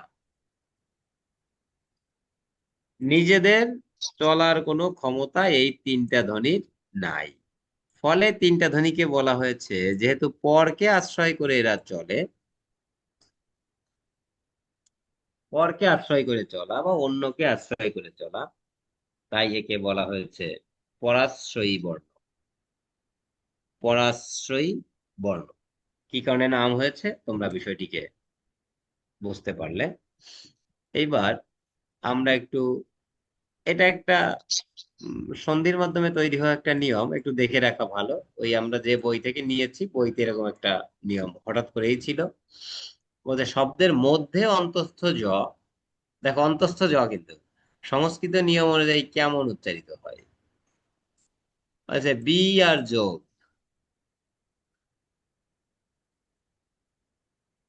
মানে যোগ ছাড়া, এখানে বিটা ছাড়া অর্থে বা বিপরীত অর্থে, সেটি যে হচ্ছে বিয়োগ, বিযোগ নয়। তার মানে আমরা নিয়মটা পাচ্ছি এরকম যে অন্তস্থ জ শব্দের মধ্যে এরকম যোগ হলে তাকে সংস্কৃত নিয়ম অনুযায়ী অন্তস্থ অতে উচ্চারণ করা যায়। অন্তস্থ অ, খেয়াল করো, অন্তস্থ অ, আরেকটা হলো অন্তস্থ জ। এই অন্তস্থ অ কে আমরা ধ্বনি হিসেবে যদি নিই, তাহলে অ এর সাথে মিশে যাবে, কিন্তু আলাদা বর্ণ হিসেবে সে আলাদা। খেয়াল করো, অটা এরকম আর অন্তস্থ অটা এরকম। ধ্বনির কোথায় যে এটা মিশছে, ধ্বনির অ এর সাথে যে এটা মিশবে, অর্থাৎ এটা কিন্তু তোমার স্বরধ্বনিতে আমরা যখন ধ্বনির কথা আলোচনা করবো যে ধ্বনি কয়টি, তখন আমরা ওইটাই দেখবো যে এটা স্বরধ্বনির সাথে মিশে যাবে, অন্তস্থ অ। হুম। তারপরে এই প্রশ্ন তোমরা এখন জানো, এটা আমাদের এখন দরকার নাই, এই প্রশ্নের আলাপ আমরা করে ফেলেছি। এই যে 53 নম্বর প্রশ্ন এখন আমরা নেব। 53 নম্বর প্রশ্ন, আমরা 52 পর্যন্ত এগুলো আমাদের আলাপের পথে ইতিমধ্যে হয়েছে। যদিও এইগুলো তোমাদের একটা একটা প্রশ্ন এনে এনে হয়তো আলাপ করলে তোমাদের জন্য সুবিধা হতো নাকি, কিন্তু আমি তো ওখানে আসলে মার্কিং করে দিয়েই হুম তোমাদের দেখাচ্ছি। হুম। দেখো তো 53 নম্বর প্রশ্নটা একটু নিজেরা দেখো তো। 53 নম্বর প্রশ্ন দেখে নিজেরা বোঝো কিনা কি কইতে চাইছে।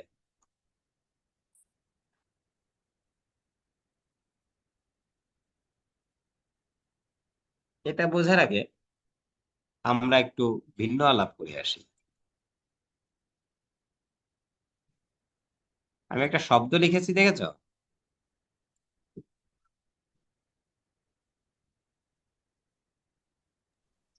স্যার,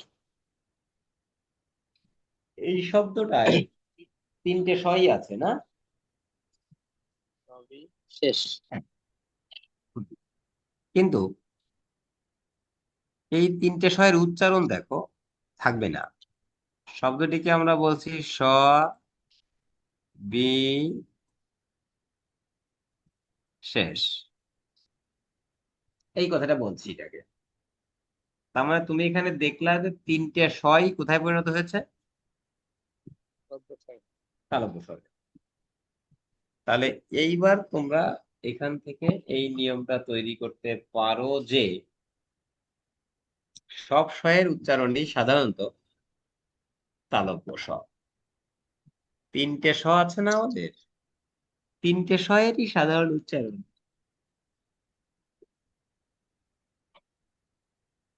তালব্য স। ওকে, মূর্ধন্য স সবসময় তালব্য স, ওর আর কোনো চেঞ্জ নাই। মানে কি বললাম, তুমি যখনই শব্দের মধ্যে মূর্ধন্য স দেখবে ওর উচ্চারণ আসলে কি হবে, বলো কথা না, ওর উচ্চারণ আসলে দন্ডস্ব তালব্য স। মূর্ধন্য স শব্দের মধ্যে ওর উচ্চারণ আসলে, তোমার দেখিস তার নাম দিস এই সাবধানে, ওর উচ্চারণ আসলে এই ভাষা দুটো রেখে রেখে কেন দুষ্টু। হ্যাঁ, ওর উচ্চারণ আসলে তালব্য স, ঠিক আছে। এইবার আমাদের জন্য বাকি থাকছে কে কে, তালব্য স আর দন্ত স বাকি থাকছে। আমরা মূর্ধন্য স কে কিন্তু আউট করে দিয়েছি একেবারে। কি বলে, এই বলে যে ওর উচ্চারণ সব সময় তালব্য স। ওকে, এবার যেহেতু দুটো স এখন বাকি আছে, তালব্য এবং দন্ত স, তালব্য এবং দন্ত, তাই এদের নিয়া এরা যেহেতু এরা যেহেতু দুই ভাবেই উচ্চারিত হতে পারে। প্রথম বললাম সব স্বয়ের সাধারণত উচ্চারণ তালব্য স, তারপরে বললাম মূর্ধন্য স সবসময় তালব্য স উচ্চারিত হয়, এরপরে বললাম যে তালব্য স ও দন্ত স হতে পারে, দন্ত স ও তালব্য স হতে পারে। এই নিয়মে এবার আমরা কথা বলছি। ওকে, এইবার 53 নম্বর বলছে যে দন্ত স এর সাথে যদি খর তথ ন যুক্ত থাকে, খর তথ ন, দেখো তো, খ থাকবে, র ত থ ন, এরা যদি দন্ত স এর সাথে যুক্ত থাকে তাহলে দন্ত স কেমন উচ্চারিত হবে, উত্তরটা হচ্ছে দন্ত স তখন দন্ত স এর মতো উচ্চারিত হবে। এরা দন্ত স এর সাথে যুক্ত থাকলে দন্ত স তখন দন্ত স এর মতো উচ্চারিত হবে। যেমন স্খলন, নট স্খলন, স্রষ্টা না, স্রষ্টা। দেখো ওই যে দন্ত স এর সাথে র ফলা আছে, খেয়াল করেছো। আর এদিকে মূর্ধন্য স আছে টয়, তাই মূর্ধন্য স কিন্তু তালব্য স হয়েছে। এটাকে কি আস্ত বলবা না আস্ত বলবা, আস্ত, কারণ কি তয়ের সাথে যুক্ত হয়েছে। স্থাপন, স্নেহ, নয়ের সাথে, দেখছো। আচ্ছা, আমরা এবার বুঝলাম যে খর তথ ন এর সাথে দন্ত স যুক্ত থাকলে দন্ত স এর উচ্চারণ কি হবে, দন্ত সই হবে। আচ্ছা, আমি কি লিখছি দেখো তো একটু পরে,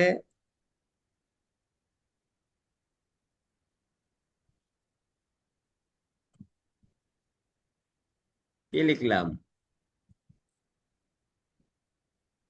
আস্তে আস্তে, আস্তে আস্তে বললেন। দেখো তো, লেখা প্রায় একই না, আস্তে আস্তে, এই দুইটা কিন্তু দেখো স আলাদা, বুঝতে পেরেছো। ফলে তুমি ওইটা কিন্তু আস্তে আস্তে বলতে পারবে না, কি বলতে হবে, আস্তে আস্তে, আস্তে আস্তে। দাও। না না না, এটা পলাশ নাই এখানে, এটা এরা হলো অন্য জায়গা, পলাশদের দেশ না এটা। একটু কথা বলবে তোমাদের সাথে 1 মিনিট। হ্যালো, কেমন আছো? এটা এটা আরিফ নামে এক আঙ্কেল। হুম, কাকা, কেমন আরিফ আছো? কাকা। বলো, হ্যাঁ আঙ্কেল ভালো আছি। আপনি কেমন আছেন? দেখো ধরো না তুমি এটা, তারপরে বলো ওরা কেমন আছে জিজ্ঞেস করো। ও মানে ওরা কেমন আছে? না, আপনারা কেমন আছেন। আপনারা কেমন আছেন? এই তো আমরা ভালো আছি। ওরা পড়াশোনা করে ভালো, খুব ভালো, তুমি করো, পড়াশোনা করো।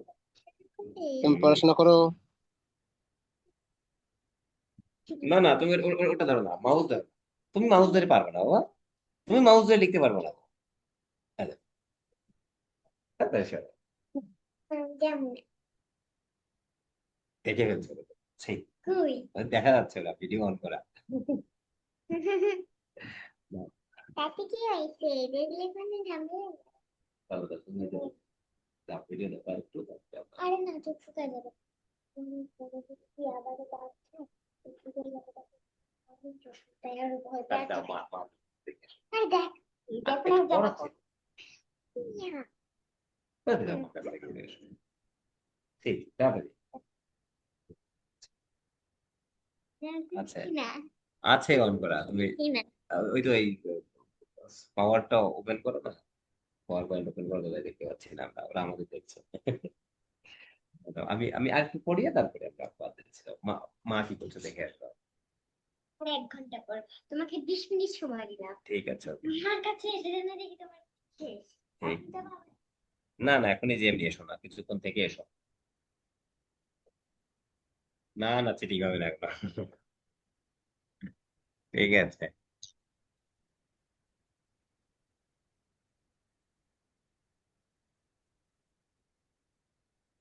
হুম।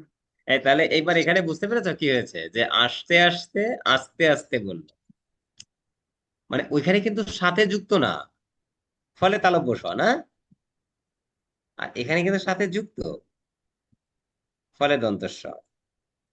আচ্ছা, কেউ কি বলতে পারবে যে কেন তয়ের সাথে যুক্ত হওয়ার কারণে দন্তস্বটা দন্তস্বয় উচ্চারিত হচ্ছে?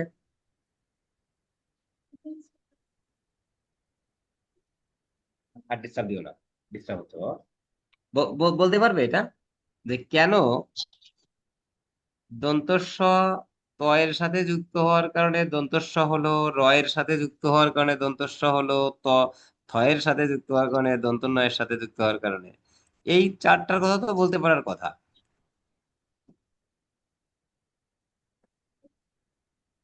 এই চারটা দেখো তো দন্তধ্বনি কিনা। ওই যে ন র ল মনে আছে, দন্তধ্বনি ন র ল। এই কারণে এরা দন্তস্বতে রয়ে যাচ্ছে, দন্তস্বটা চেঞ্জ হতে পারছে না, কারণ ওই জায়গায় তো ওর অবস্থান। র এর সাথে স, যখন স ওটা রয়ে যাবে। আর শুরুতে আসলে ক খ থাকলে এরকম হয়। এই যে আমরা কি স্কুল বলবো না কি বলবো? স্কুল, তাই না? একটা স্কুল মানে আনা যাবে না, কিন্তু স্কুল, স্কুল এরকম নয়, স্কুল, স্কুল মানে আগের ইটাকে লোপ করে দিয়ে বলতে হবে। যদিও আঞ্চলিকতা একটা চলে আসে, সেই ইটা আসলে তার নাম কি হয় আমরা সেই আলাপ করবো, কিন্তু এই পড়াও আমাদের এর ভিতরে আছে, ধ্বনি পরিবর্তনের ভিতরে। কিন্তু আমরা বলছি সহজে উচ্চারণ করার জন্য একটা আগে চলে আসবে। তাহলে আমরা দ্বিতীয় নিয়মটা দেখি, দ্বিতীয় বলতে কি 54 নম্বর বলছি। দন্ত স নিয়ে একটা কথা শেষ করলাম, এবার তালব্য স নিয়ে দেখো তো কি হচ্ছে। দেখো সেই তিনটা, ওই তিনটা যুক্ত হলে তালব্য স কি উচ্চারিত হয়? দন্তস্বয়। তুমি কি শ্রমিক বলবা? শ্রমিক। শ্রমিক, শ্রমিক, শ্রমিক নয় কিন্তু, শ্রমিক। শৃঙ্খল নয়, শৃঙ্খল। শৃঙ্খল। প্রশ্ন নয়। উষ্ণ উম, না হ্যাঁ, বলো না, ওদিকে যাও বেবি। প্রশ্ন, তাই না? দেখো, দন্ত স হয়ে যাচ্ছে। এবার কি বিশ্লেষণ? বিশ্লেষণ। না। দেখো এই যে আমি কিন্তু উচ্চারণটা লিখেও দিয়েছি, বিশ্লে, বিশ্লেষণ। বিশ্লে। আবার দেখো এই যে মূর্ধন্য স ছিল, খেয়াল করছো মূর্ধন্য স কোথায় পরিণত হয়ে গেছে? তালব্য স। তালব্য স। এই মূর্ধন্য হচ্ছে এই দন্তন্য। শব্দ, এই হচ্ছে এই শব্দের উচ্চারণ লেখা। এই ব্যাপারটা কি বুঝতে পেরেছো? এইবার এখানে আরেকটা প্রশ্ন করি, তোমরা একটা জিনিস খেয়াল করো, এই যে স্রোস, এই যে আস্ত, এই যে দন্ত সতে হস, তালব্য সতে একটা হস, খেয়াল করছো? এই যে শ্রমিক, কতে একটা হস, এই যে প্রশ্ন, দন্ত এই যে যে হসটা ব্যবহার করেছি, এটা কেন, কেউ কি বলতে পারবে তোমরা? মিলন বর্ণ অ এর উচ্চারণ বাদ দেওয়ার জন্য। এখানে নাই। Very good. নেলিন বর্ণ অ এর উচ্চারণটা এখানে নেই, সেটি বোঝানোর জন্য আমরা এটা বোঝাতে চাচ্ছি যে এখানে অটাই নাই। অর্থাৎ এটা একটা অক্ষর না, আমরা মনে আছে শুরুতে অক্ষরের কথা বলেছিলাম, তোমাদের সাথে বলেছিলাম। অক্ষর কি অক্ষর? অক্ষর, অক্ষর হচ্ছে একটা চেষ্টায় একটি শব্দের যতটুকু আমরা উচ্চারণ করি তাকে অক্ষর বলে। যেমন এখানে আমরা প্রথম চেষ্টায় বিস পর্যন্ত যাচ্ছি, বিস, এই বিসটাই এখানে অক্ষর। এই যে শৃং, শৃং পর্যন্ত যাচ্ছি, তারপরে খল, তাহলে শৃং একটা অক্ষর, খল একটা অক্ষর, প্রস, প্রস একটা অক্ষর, নো একটা অক্ষর। অক্ষর মানে হচ্ছে শব্দাংশ, ঠিক আছে? অক্ষর মানে কি? শেষে এক প্রয়াসে যতটুকু উচ্চারণ করা যায় তাই তা একটা অক্ষর, একটা প্রয়াসে ততটুকু উচ্চারণ করা যায়। যদিও আহ প্রয়াসের তো আসলে ব্যাখ্যা ভিন্ন, কার প্রয়াস কত সময় শেষ হবে না, এই জন্য আসলে ওটা আহ একটা চেষ্টা, মানে একটা ধাক্কা, কিভাবে বলবো আমরা, একদম। মানে একবারে আর কি। এই অক্ষরে আমরা হসন্ত চিহ্ন যখন ব্যবহার করি যে অংশটুকুতে, ওটাকে বলা হয় বদ্ধাক্ষর, ঠিক আছে? তাহলে প্রোস, বিস, আস, স্রোস, স্রোস, বা এই যে কি মিক, এগুলো সব বদ্ধাক্ষর না? বদ্ধ, শেষে যদি ব্যঞ্জন থাকে তবে বদ্ধ অক্ষর।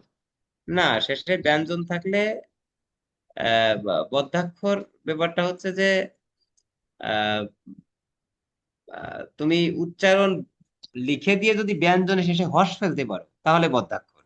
হুম, শেষে হসন্ত ফেলতে হবে। যেমন আহ এই যে ধরো বললাম, আহ কি এটা, রসবোধ, ধরো শব্দটা লিখলাম, এবার কি তুমি রসবোধ কইবা? না, এবার রতে অ থাকবে আর শো থাকবে, কিন্তু এই শোটা কিন্তু দন্তস্ব হবে না, শোটা হবে কোন স, তালব্য স। বলো তো কেন? কারণ ওই যে দন্তস্ব হওয়ার যে নিয়ম তা এর সাথে নাই। রসবোধ নেই। নয় কিন্তু, খেয়াল করেছো, রসবোধ নয়। যদিও, যদিও আমাদের কোন কোন জায়গায় দন্তস্ব কে এমন করে উচ্চারণ করতে দেখা যায়, কিন্তু তাদের উচ্চারণে যদি আমরা দন্তস্বকে সবসময় বলি এইভাবে, তাহলে তো আমাদের আর শিখতে বাকি থাকবে না কিছু। ও যে সেরা শিক্ষার্থী যদি বলা হয়, এরা সবাই হলো সব সেরা শিক্ষার্থী, তাহলে কি দশাটা দাঁড়াবে খেয়াল করেছো? সেরা একেবারে তালব্য স হচ্ছে ওখানে, কিন্তু লেখা কিন্তু দন্ত স দিয়ে। আবার শ্রেষ্ঠ, লেখা কিন্তু তালব্য স দিয়ে, কিন্তু শ্রেষ্ঠ বলতে পারবো না, কি বলবো? শ্রেষ্ঠ। শ্রেষ্ঠ। কেন? কারণ বলো কি আছে? দন্ত যে নিয়ম মানে ওগুলো নেই। তালব্য স এর সাথে র ফলা আছে, ওই যে এই পরের নিয়মটা, তালব্য স এর সাথে কে কে যুক্ত থাকলে দন্ত স হয়? র, ন, ল। ন, র, ল, ঠিক আছে? ফলে সেরা আর শ্রেষ্ঠ দুইটা শব্দ দিয়ে আমি তোমাকে বোধহয় বোঝাতে পেরেছি যে কি দশাটা দাঁড়াচ্ছে শব্দের, না? উচ্চারণ আমাদের যে প্রমথ চৌধুরী বলেছেন যে মাথায় রেখো, আমরা বলি এক, লিখি আর এক। তার মানে হচ্ছে আমরা লিখি এক, বলি আর এক, অন্য কিছু। তুমি দাও, আমি একটু পড়ানো শেষ করি, আর অল্প একটু সময় লাগবে। এক্ষুনি বাইরে যেতে হবে। তাহলে আমরা শয়ের উচ্চারণেরও কিন্তু একটা ভিন্নতা পেয়ে গেছি। উয়োর সংক্ষিপ্ত রূপ দেখাইছিলাম, তারপরে অঘোষ হ, শেষে বিসর্গ উচ্চারিত হয় না, এটা গুরুত্বপূর্ণ। 59, দেখো,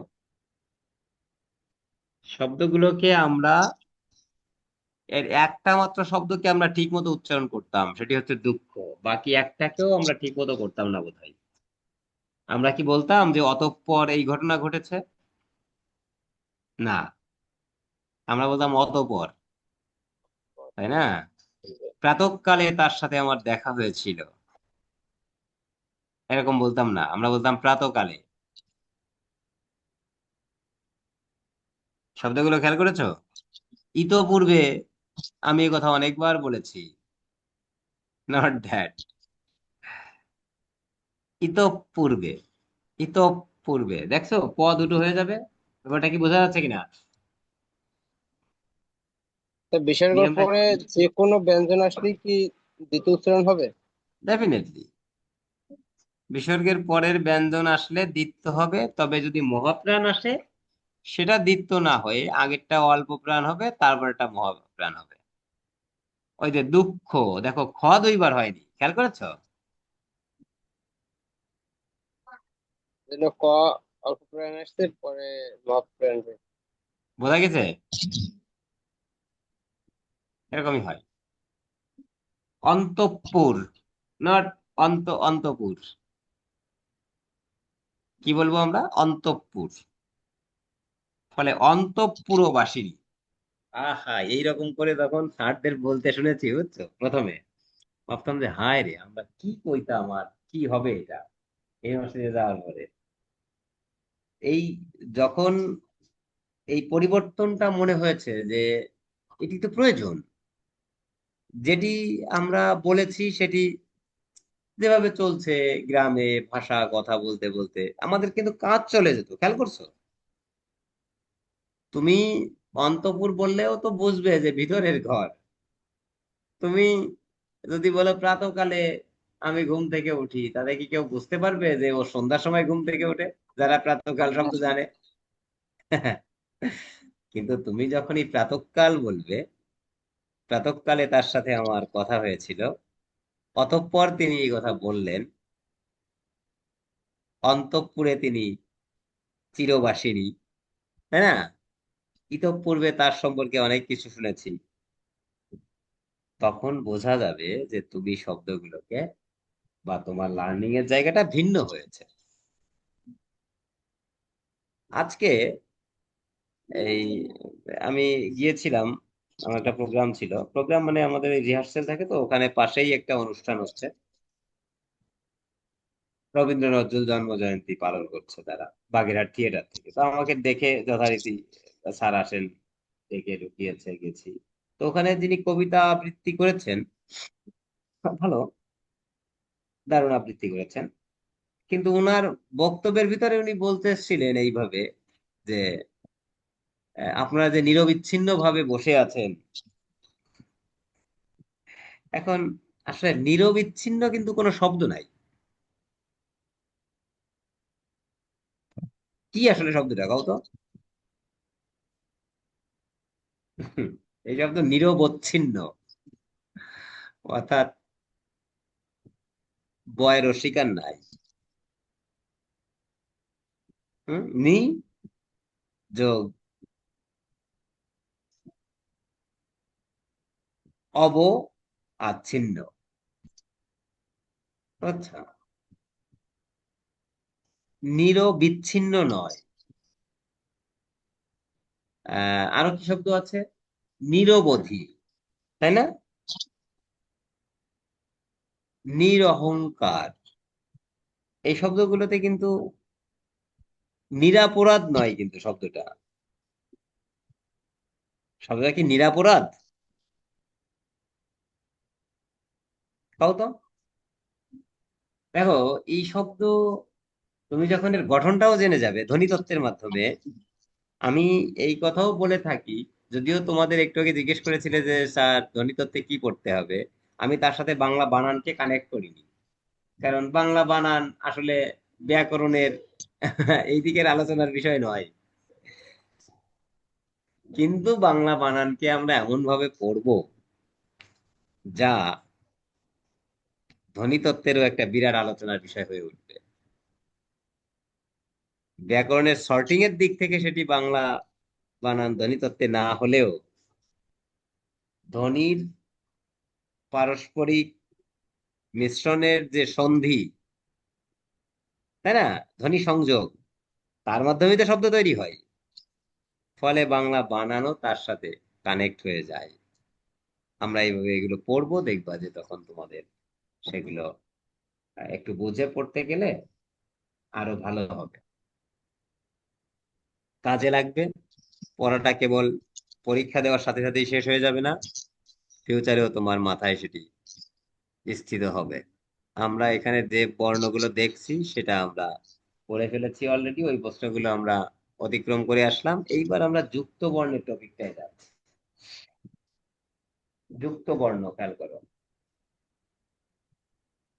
বলছে যে দুই বা ততোধিক বর্ণ যুক্ত হয়ে, এটি কিন্তু যৌগিক স্বর নয়। যুক্ত বর্ণ আমরা টার্মটাকে ব্যবহার করব ব্যঞ্জন বর্ণের ক্ষেত্রে, আর স্বরধ্বনি বা স্বরবর্ণকে যুক্ত করার ক্ষেত্রে আমরা ব্যবহার করব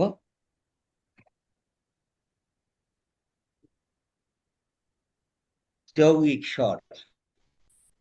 ঠিক আছে, যুক্ত বর্ণ গঠিত হয় কয়ভাবে সেটা আমরা একটু দেখে নিই। দেখো, কার যোগে, ব্যঞ্জনের সাথে কার, ফলা যোগে, ব্যঞ্জনের সাথে ফলা, আর একটা আছে ব্যঞ্জন ব্যঞ্জন যোগে। এই তিনটা যোগই আমি তোমাদের দেখিয়েছিলাম, যেখানে আমি তোমাদের ফলার পার্থক্য বুঝিয়েছিলাম, যেখানে তয় র ফলাটা ফলা আর তয় রেপটা ফলা না, এমন কথা আমরা বলেছিলাম, মনে আছে? এটা কি মনে করতে পারছো? এই দুটো জিনিস বলতে যে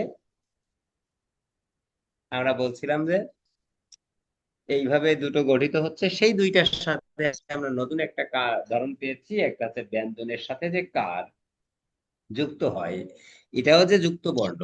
এই কথাটা যুক্ত বর্ণের আলাপের ভিতরে আসে। হয়াকারে হা, খ তো আছে, আকার যুক্ত হয়ে যায়, হয় যায়, কিন্তু এটা যুক্ত বর্ণে আলাপে আসে না। প্রশ্ন যদি এটা হয় যে যুক্ত বর্ণ কয়ভাবে গঠিত হয়, তখন তোমাকে তিন ভাবে দেখাতে হবে, তিন ভাবে বলতে হবে বা আনসার দিতে হবে। কার, ফলা এবং ব্যঞ্জন। ওকে, কার, ফলা এবং ব্যঞ্জন, যুক্ত বর্ণ গঠনের এই পদ্ধতি। যতগুলো ব্যঞ্জন যুক্ত হবে, কথাটা মাথায় নেবে একটু ভালো করে, যতগুলো ব্যঞ্জন যুক্ত হবে সেক্ষেত্রে তোমরা প্রথমে যে ব্যঞ্জনগুলো থাকবে শেষেরটা বাদে শুরুতে যে কয়টা থাকবে বাকিগুলোতে আমরা হসন্ত চিহ্ন দিয়ে যুক্ত করব। হসন্ত চিহ্ন কেন দেব? তার উত্তর হচ্ছে, ওই প্রত্যেকটা ব্যঞ্জন তো একটা অধ্বনিকে নিয়ে যায়, আমরা সেই অধ্বনিকে লোপ করে দেবো। ওকে, এবার ক্ষীয় কিভাবে গঠিত হচ্ছে বলো। অযোগ মূর্ধন্য হুম, অযোগ অজ, মূর্ধন্য মূর্ধন্য স। হুম, কিন্তু ক্ষীয় গঠিত হয় ক যোগ মূর্ধন্য স দিয়ে, কিন্তু ক্ষীয়র উচ্চারণটা কেমন বলো? খ শুধু খ, নিয়ে আসো, এখানে নিয়ে আসো, শুধু খ, শব্দের শুরুতে শুধু খ। কিন্তু যদি শব্দের মধ্যে থাকে তাহলে ক খ কয় হর্ষ খ না, কয় হস খ কয় হর্ষ খ। কি উচ্চারণ হবে এটাই? অক্ষম অক, তিনটে অক্ষর বলো অক। অ ক অক অ কয় হস অক খ ম হুম, অক। কয় হস এটা এক অক্ষর খ খ ম এখন কি ক্ষয় ওকার হবে? অক্ষম মনে হচ্ছে না হবে। মানে হবে না এটাই মনে হচ্ছে। জি স্যার। হ্যাঁ। তাহলে তুমি কি এটা বলতে অক্ষম, না তুমি এটা বলতে অক্ষম? কোনটা বলবো আমরা? অক্ষম।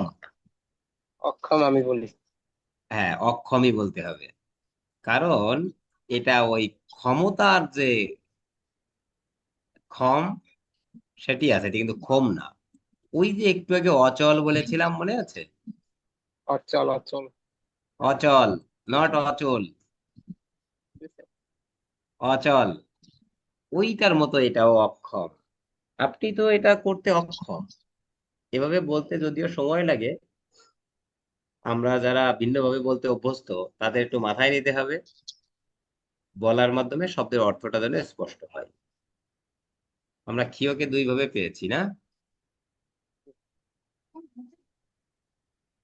আমি দেখাই এখানে, ঠিক আছে?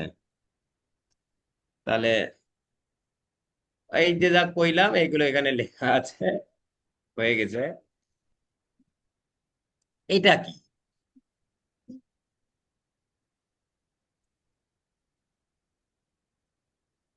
কিভাবে এটা গঠিত হয়েছে সেটা বলতে হবে। ইয় যোগ চ। ইয় যোগ চ, ইয় যোগ চ। আচ্ছা, এটা দেখে কি কারোর মূর্ধন্য যোগ চ মনে হয়?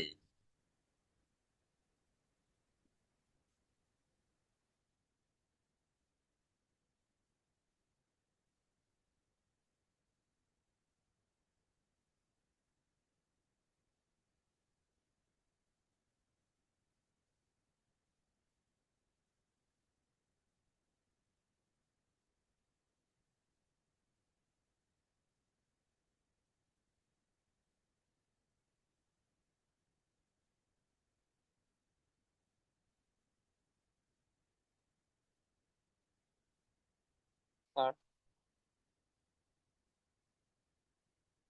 স্যার।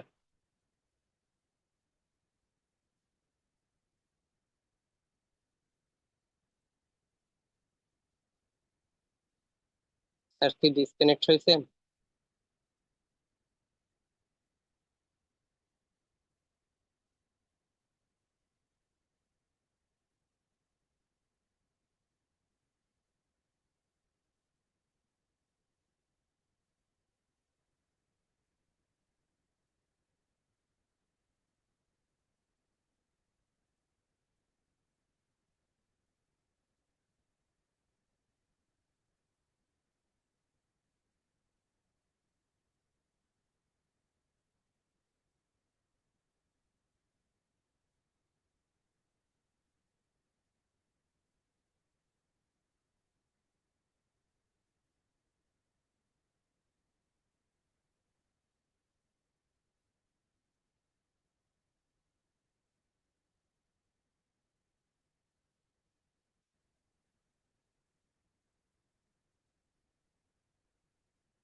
ফারহান ভাই। ভাই, স্যার কি চলে গেল নাকি? স্যারের ওখানে সম্ভবত বিদ্যুৎ চলে গেছে, প্রথম তো অন্ধকার হয়ে গেছিল স্যারের ওখানে। ও, আচ্ছা ঠিক পরে আছে, তো ডিসকানেক্ট হয়েছে মনে হয়। দেখি স্যার।